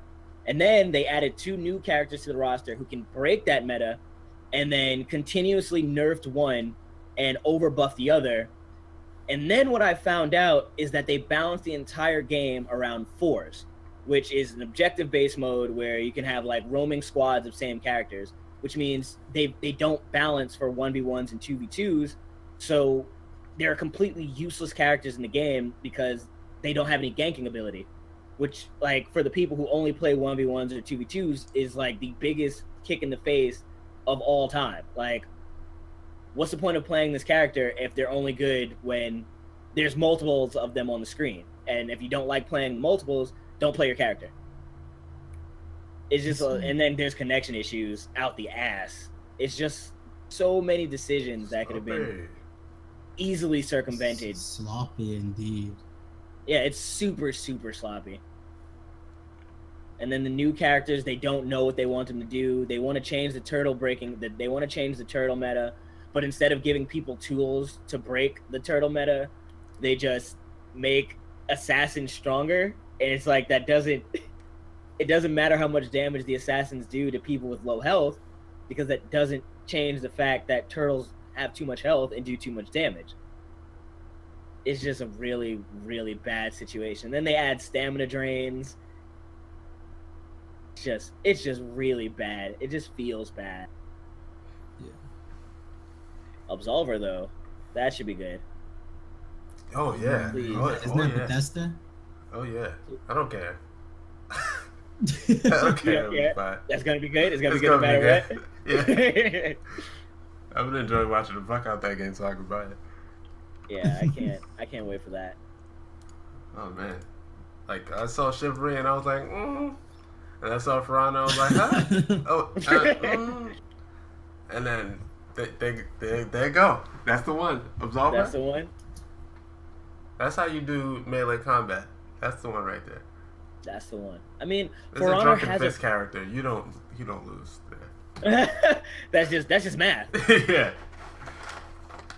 Like, I enjoyed the fighting system. I don't think For Honor's fighting system is bad. I think their implementation of it was bad. Yeah, I really like that. They actually had a visual representation of how, like, attacking and blocking work. Yeah. Yeah, except versus Chivalry, which was just like, his sword's up there, so I should probably strike down here. It may have oversimplified it a little bit, but it turns out that all block rates weren't the same. So everybody couldn't switch guards at the same speed.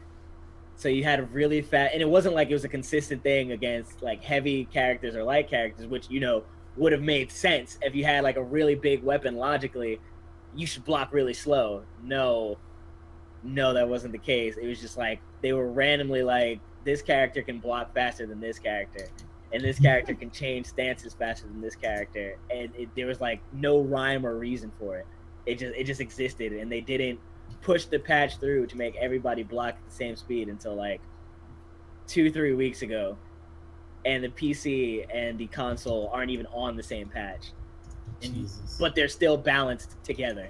So controllers have slower inputs and monitors have faster refresh speeds than televisions. So it was like they balanced it around the fact that everybody was playing on a computer. So some things were just impossible to react to if you played on console. But they still bounced around PC. So they were buffing characters that were impossible to play against on console. It's the PC console dilemma right there.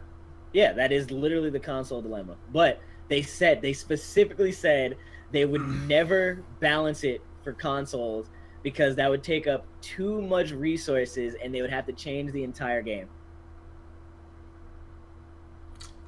That's that console dilemma. I don't know what you're gonna do about that one.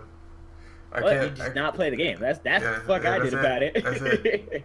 I mean, as far as continuing to play the game, you just suffer. Because I can't fight for consoles in my right mind, my heart of hearts. I can. I'll fight for my baby all day, every day. Even though I play most of my games on my PC. You fight the good fight for the console that you don't even really play that much. I mean, I'd rather play my FPSs on a console any day of the week. But anything else, I don't know, man. This is very strange. I don't know. Very strange to me. I've been doing it all my life. Like, Call of Duty, fucking GameCube, PS3 for what, decades now? I've been playing on a controller. I'm not just gonna switch it up.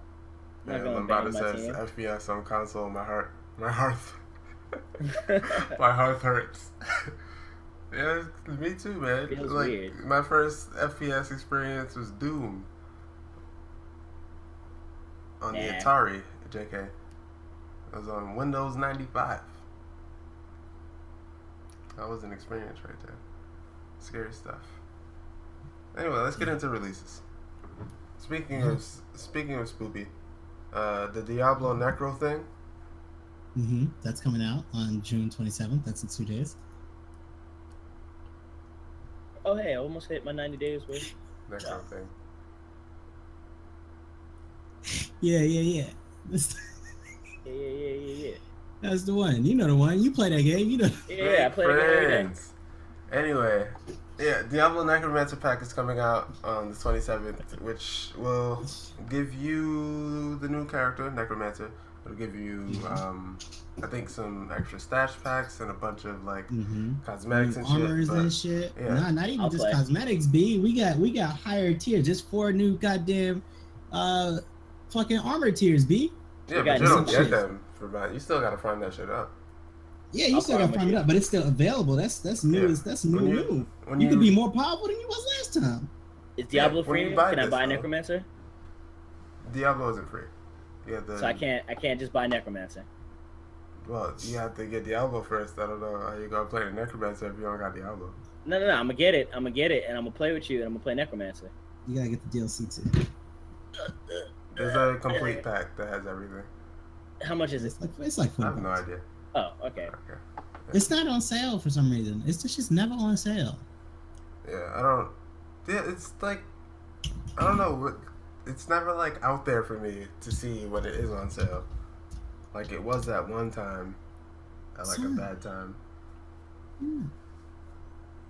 Like they're always pushing when Overwatch is on sale. They never want to fucking tell anyone when Diablo is on sale. Even then, Overwatch was on sale for like $30, Right? and like I didn't see anything about it anywhere. I'm like, what the fuck? I didn't even know Overwatch went on sale. All I know is buy my loot boxes. Yeah, they had the Origins edition for $30. Never knew. Anytime. But I knew when them loot boxes was on sale. I knew when there was new loot boxes. Right.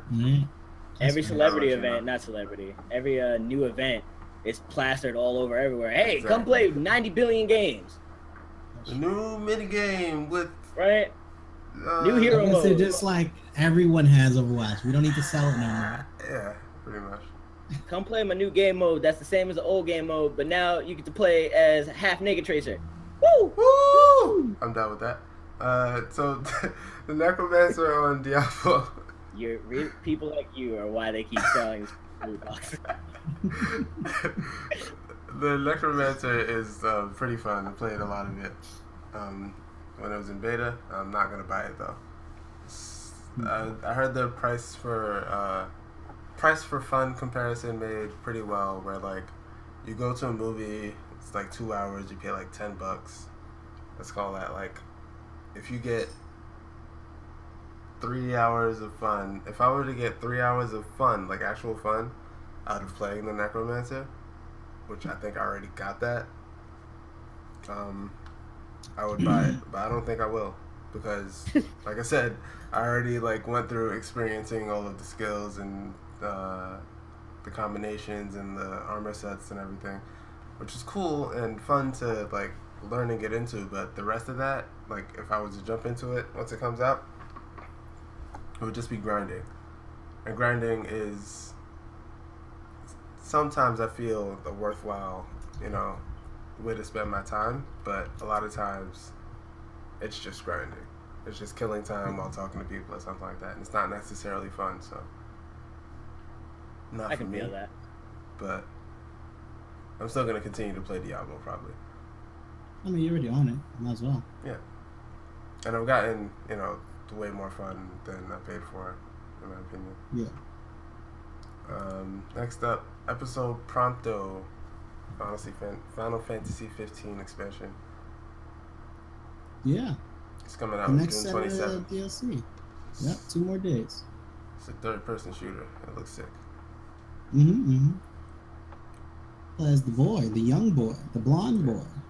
A lot of stuff happened in the events of Final Fantasy 15. He had Spoilers. to go out on his own. He had to grow up. Yeah. Spoilers. A boy got older in the story. That's not a spoiler. Come on. And he In the Coop special. it happened.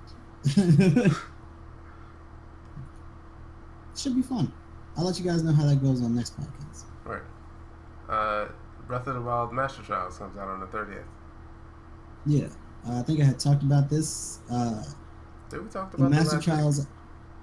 Huh? Did we? I think so. But go on. No, we talked about it during E3. Oh, okay.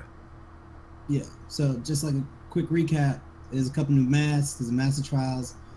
Currently, you get the Master Sword, but it's not at full power. If you do the Master Trials, it's always, or rather, it's not at full power unless you're in the presence of demons. If you do the Master Trials, they're always at full power. It's actually a really cool mechanic. Yeah. It's so you can't cheap out the whole game by having the Master Sword. I like that. Work for it a little bit. Cool. Word. Next up. We've got Crash Bandicoot, the Insane Trilogy, coming out on the 30th. Is that Crash I 1, was 2, and never- Warped? Let me see. I believe so. Because if that's the case, that's pretty fucking lit. I got this like old shitty laptop. I'm gonna turn it into a retro emulator box. You're gonna have to bring that back. You're gonna have to do whatever that was, run that back. Right now? Yeah. You good? I got. That broke up a little bit. Yeah, you said Ugh. All right, my bad. I had this old laptop. I'm gonna turn it into a retro emulator box. And one of the first things I was gonna put on it is Crash Warped, because that was one of my favorite games. The driving one? No, it's No. it's that was one with the giant Pretty crash. sure it's the third one. Yeah, it is 3. Oh, when he became Oh. Franken Crash. I think. No. I don't know. I really don't know. A lot happened. Yeah. a lot happened. But yeah, it's Crash. It's Crash Nitro is the Crash driving one. 2 Yeah. and Warped. Okay. Yeah, that's what it sounded like. So that should be fun. Is that like HD upgrade or what's going on? No, it's a remaster. Oh, Like it's a completely. 100% remaster. Yeah. Nice. That sounds Mhm, cool. mhm. Yeah. For Crash fans. All right. Valkyria Revolution is coming to. PS4 on the What? 27th. Yeah, Valkyria Revolution, like Valkyria Chronicles. However, I looked it up last night, and it was like funny because the gameplay just looked weird in comparison because there was AoE circles. From what I know, Valkyria Chronicles played like XCOM, just anime. Yes. Okay. This is not that. I played me a little bit of Valkyrie Chronicles. I dabble in my tactics games, but it's like for the shooting one, the last one, it played like a weird mix of XCOM and not really Fire Emblem, maybe Advanced Tactics more, but there was a lot to take in. Cover, because you can free move, which is a little different than most tactics game, but I don't know, a lot of the elements of like accuracy and stuff like that is just, it's a really intense game, and typically they get harder the stronger you get, so that, you know, if you grind out, then you only make it harder for yourself. But I'll have to look at it. I didn't even know that a new one was coming out. The last one was super hard. Like this new one, no, Valkyria Revolution is new. Well, I mean, it came out in Japan. Like I said, it came out in Japan in January. Right. Okay. Yeah. So this is not the same tactic situation. This is it looks like an action RPG. So I'm not sure how interested you'll be in it. Apparently they turned it into like a swords and magic mess, but like it's in the same world, and it looks like it still carries like some of it in like certain mission types.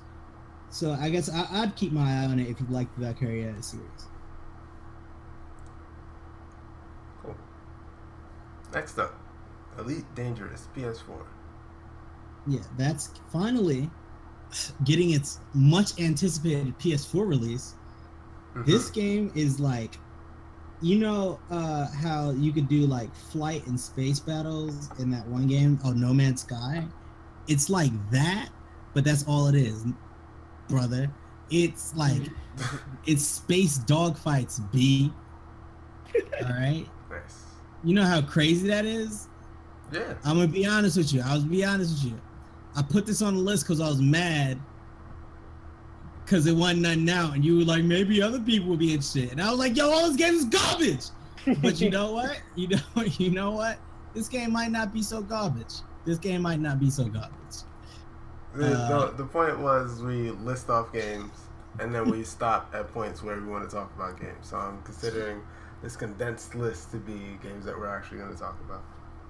Yeah, because it's not the fucking shit show of PC games. Titanfall 2's new DLC. We played the Titanfall 2 beta. Shit was fire. I haven't gotten around to getting Titanfall 2, unfortunately. But the new DLC is coming out, and apparently it's a free DLC. So like, if you got Titanfall 2, yeah, it was, which is why we were so interested in Titanfall 2. Yeah, and Titanfall 2 is even better than Titanfall 1. Movement is crazy in that game. Yeah, there's a lot of stress in that damn game. Stress is always good. Zip lines and shit, B. Like you could fucking you could Tarzan across the whole map if you do your shit right.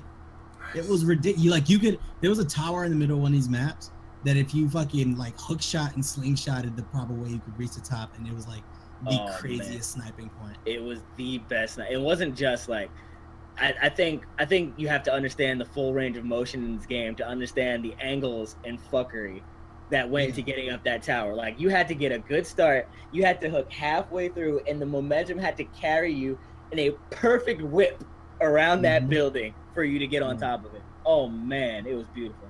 There was one time like this. Yeah, there was another way you could like go through the middle, right? So I was like, all right, I'm gonna run through the middle. I'm gonna flank this dude. I go in the middle. I get to the top, and this dude like slingshots over the top and like shoots the dude out about to shoot in the face. It was wild. The Titanfall 2 beta was sick. We had a lot of good experiences. Word.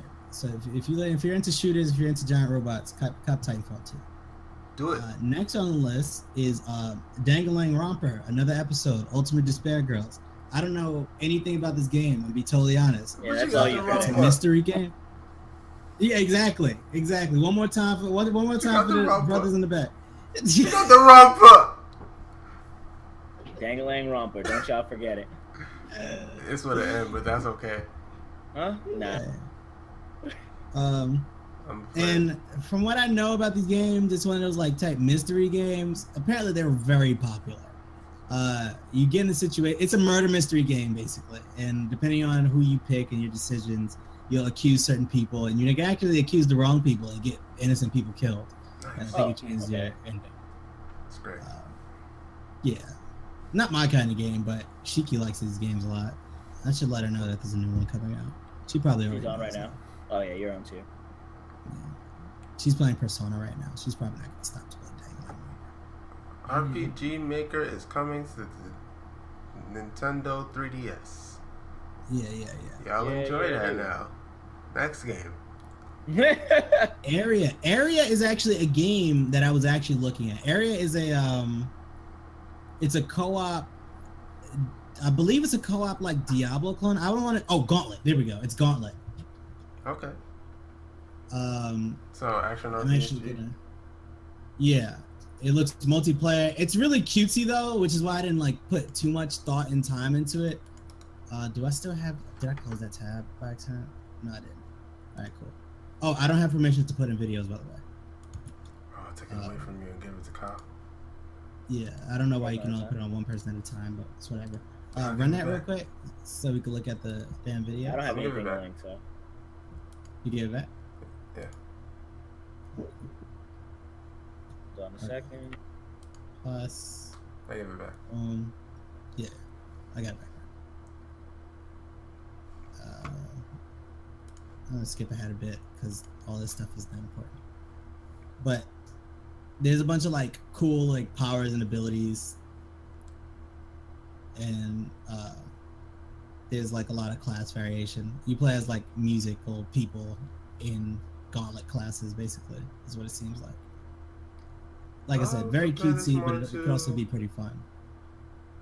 I would compare this more to it is very Diablo-esque with the UI, but I meant to. Am I saying Diablo again? I keep meaning to say Gauntlet. you said Gauntlet, but I would compare it more to Diablo because with Gauntlet, you don't really have much in the way of like stats.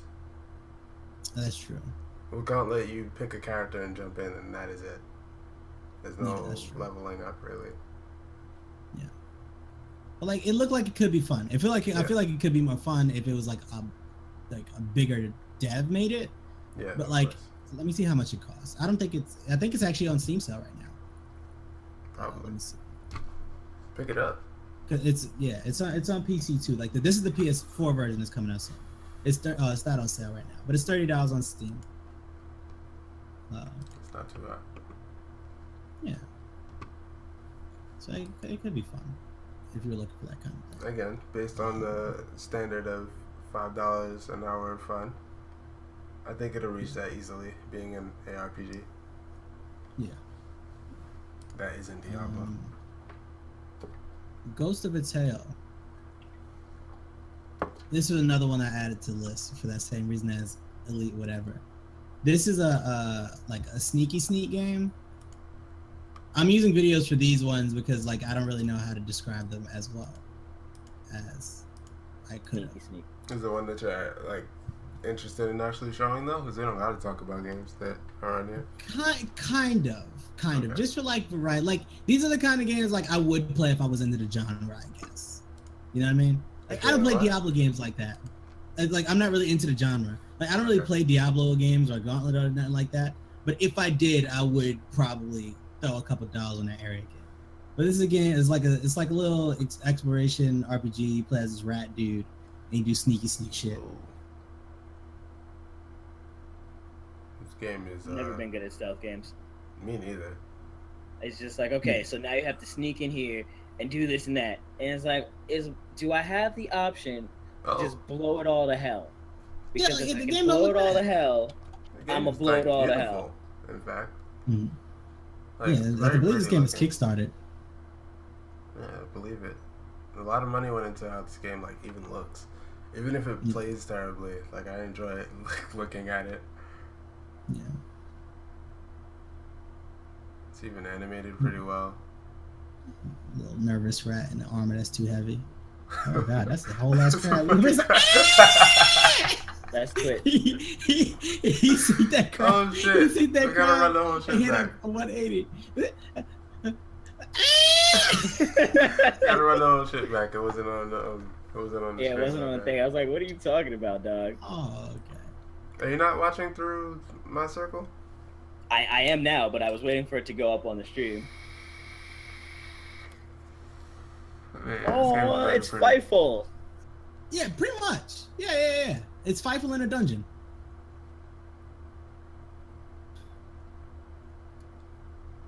Like again, I put this on the list for a bullshit reason, and I actually looked it up.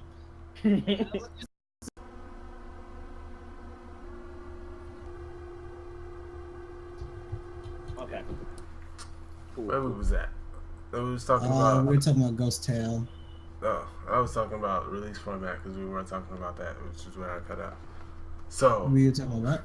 the releases format. Uh-huh. The reason I wanted to go through the whole list was for reasons like this, where sometimes there's a game on there that like sounds like it's stupid baby bullshit, and then it ends up being something that's actually nice. That even if we don't care about it. You know, Well, somebody- yeah, but I learned as an adult, which is why I did it properly, Kurdex. Just saying. This guy. He was talking about how you was mad at all of them. If this one Yeah, I was I mad was. at, I didn't Okay, want to no, put it most- on here, and then I put it on here anyway. But Most of the, turned okay, out- no, but most, you know how hard I had to fucking work to find like your older PC ones are fucking dumb and garbage. Like there is literal shit in there. Like there's literally, it's like you asked me to there's like comedy dig in into there. a bucket. Huh? No, just put like drag and drop the whole thing into the file, and then we read through it. Yeah. If something sounds interesting, we look it up. Oh, okay. So that means the release tab. Hmm? It should be by console, or it should be by platform. I'm just gonna drag all of them in there. Yeah, pretty much. Obviously, the PC one is gonna be bloated. Like people understand that. Shit was garbage.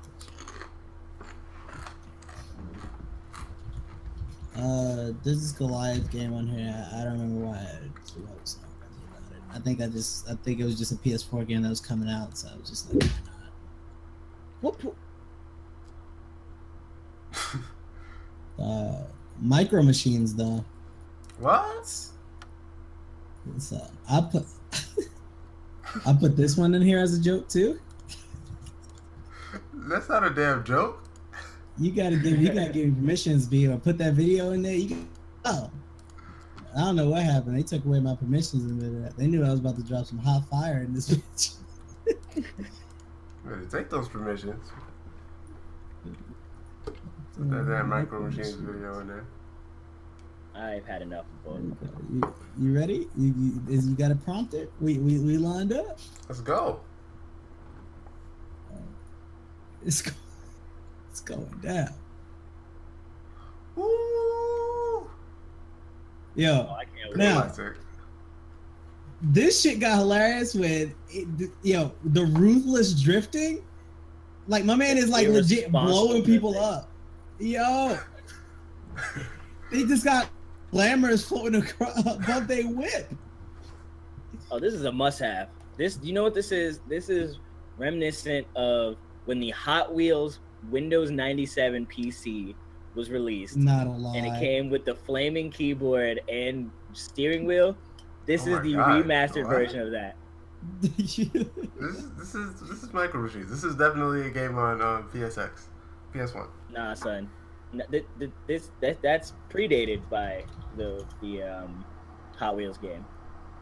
It's a direct successor, is what I mean. Oh, okay. Yeah. So this is where we've come as a people from. This. Must Yeah. have. Only 90s kids. Only 90s kids. You 100%. remember Micro Machines. That game was fucking fire. They had this one Jamaican dude. He went, "Let's race them cars." It was the worst Jamaican accent I ever heard. And I was like, "Oh, got the bacon guy. We're gonna pretend he Beijing though."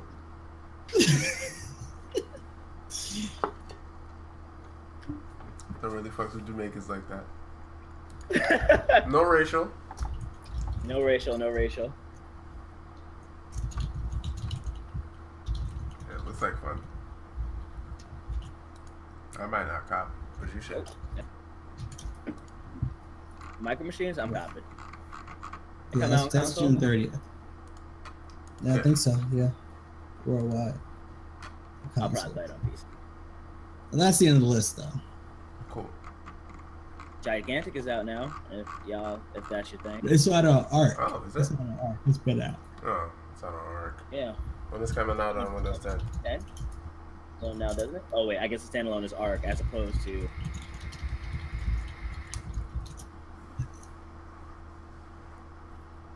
I don't want to get Arc.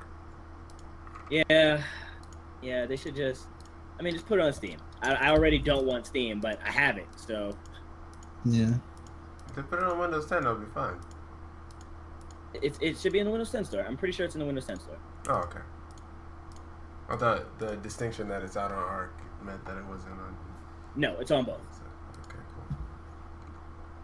Yeah, it's they want to put it on Steam. It's just not out on Steam yet. Cool. I still got it on 10, so I'm playing it there today. Great game. That might be Great what I do game. next. About to solo. I stream. It's okay. Is the NDA up yet? Because I know I didn't really have people stream. What? If it's Okay, out yeah, there, you've been better able to not be stream for like- mad long. Oh, okay. Yeah. I just don't remember people doing it. I streamed it once or twice. It just streamed really, really ugly because it's really hard to capture Windows 10. You're right. I might not even be able to do that. I gotta put it on display. No, you capture. can. Yeah. No. I was able to game capture it. It just game captured okay. like really shittily. But I think that might be me because it's got beta graphics and I don't got like a master man. I do. Yeah, you do. Yeah, I can't see my hand motions live. It's upsetting. Okay, Yeah, no, we'll get that in a second. closing this out. Closing this out. iVerbz, what is it that you do? Our guest. We'll start with you. I'm iVerbz. I stream time to time. I mostly stream For Honor, and I used to stream more League of Legends before I started getting accounts banned, but that's a whole nother can of worms. Where you did that at? Here, apparently. Twitch.tv/iVerbz. That'll be in the description. I mostly blog. If you want to catch a bunch of shit posts and wonder why I have so many followers, just go to iverbz.toma.com. It's a cesspool. Also in People the like description. it. And Unless that's you like pretty much it. toes. unless you like toes, in which case I might be a sanctuary for you, and I'm here for you. Also, stop Remember that. watching this podcast. Also, don't stop watching this podcast. What else do you do? I bullshit a lot. That's and it? play Final Fantasy 14. That's all you got? What else do I do? What else do I do, Kurdex? I don't know. You tell me. That's why I'm Really, asking. Kurdex You know about the real me? I don't Kurdex know. knows I'm everything. asking questions, okay? I'm just looking for answers right now. Battlerite should be going free to play soon, in which case I will be covering an epic shit ton of that because I Nice. think Battlerite out of potential. But Nice. yeah, that's about it. I'm also the best red mage on Exodus. Get at me. All right. That's that. Thanks for man. having me, guys. It was a great experience. Yeah, you're welcome. And now on to You're welcome. You always welcome, bro. Archbus, what you be doing, man? Yo, I'll be out here playing Final Fantasy 14. Where you do that? That's what I do. At twitch.tv/archbucks. That's gonna be in the description. It's finna be in the description. What else you do? Yeah. What else? What else I do? Yeah. Some of that stuff I do I can't talk about on stream or video. Not even gonna lie to you. It's top secret. However, it should be noted that I do some of my best DPS when I've got sweat dripping from my nipples into my navel.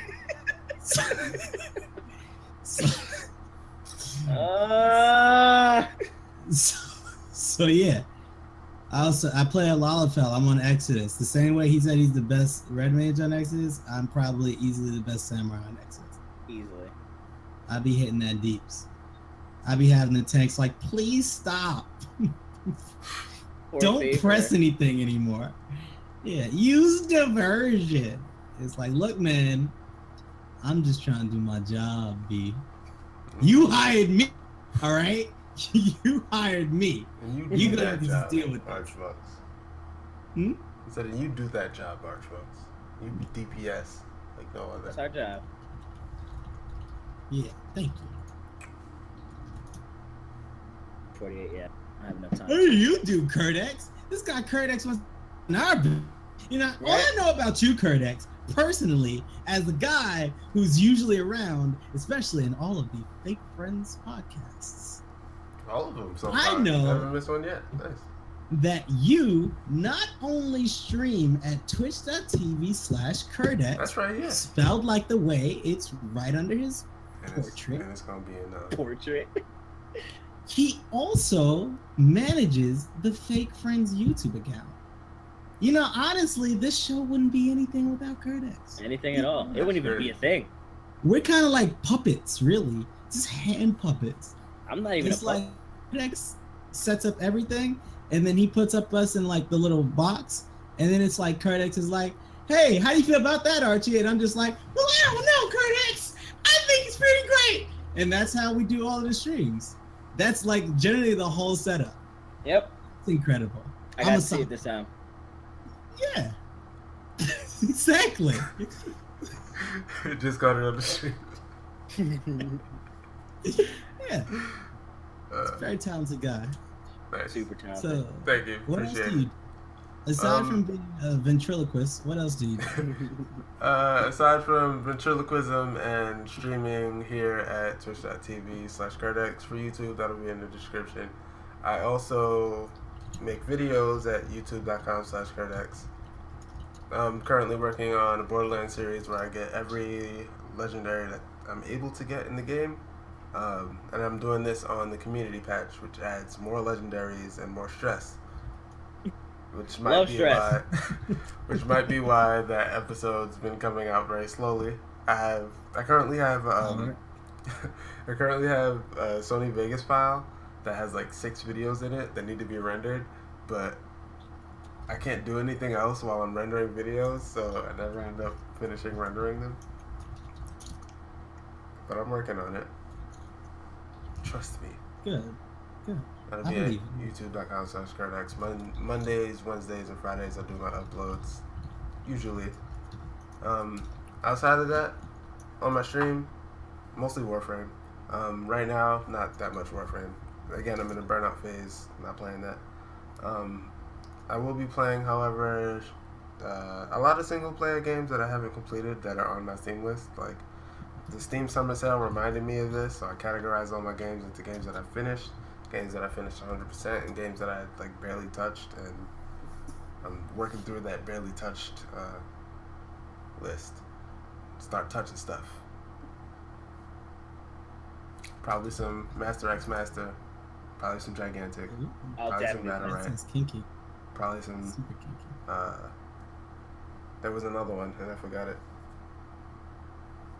Gigantic? Did I say that already? Said that. Beyonce. Yeah. It's a lot of games to be played, a lot of fun to be had, and I'm going to try to take advantage of as much of it as I can while also dadding, and it's hard. Yeah, dadding is crazy. You went and did that one.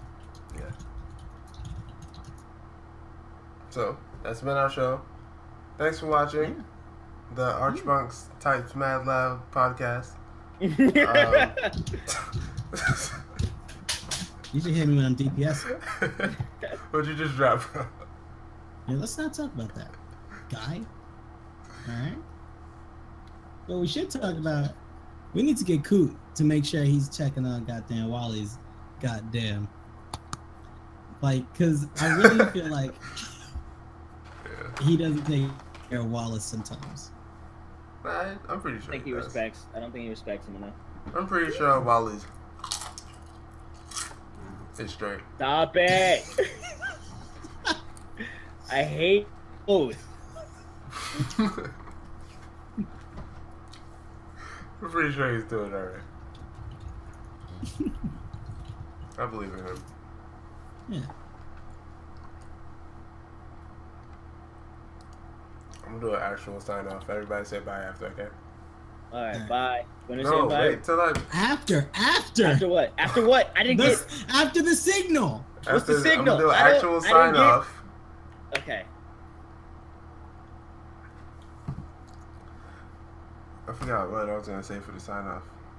You got it. You got it, Tyler. You, that's what you're here for. On the spot, talk about stuff. Listen, What was thanks for up? watching this goddamn episode 3 of the Fake Friends podcast. Fake ass. You know, yeah, with your fake asses. All y'all with the fake asses. You goddamn Kim Kardashian is all up in the goddamn views. We had iVerbz here, so it's a pleasure to have iVerbz around. Fake We ass. have Kurdex here.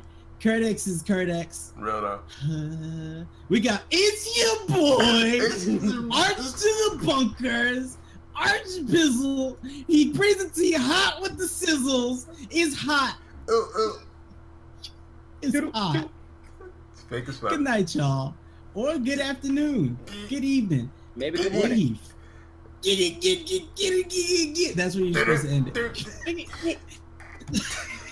We gotta take back to the unit.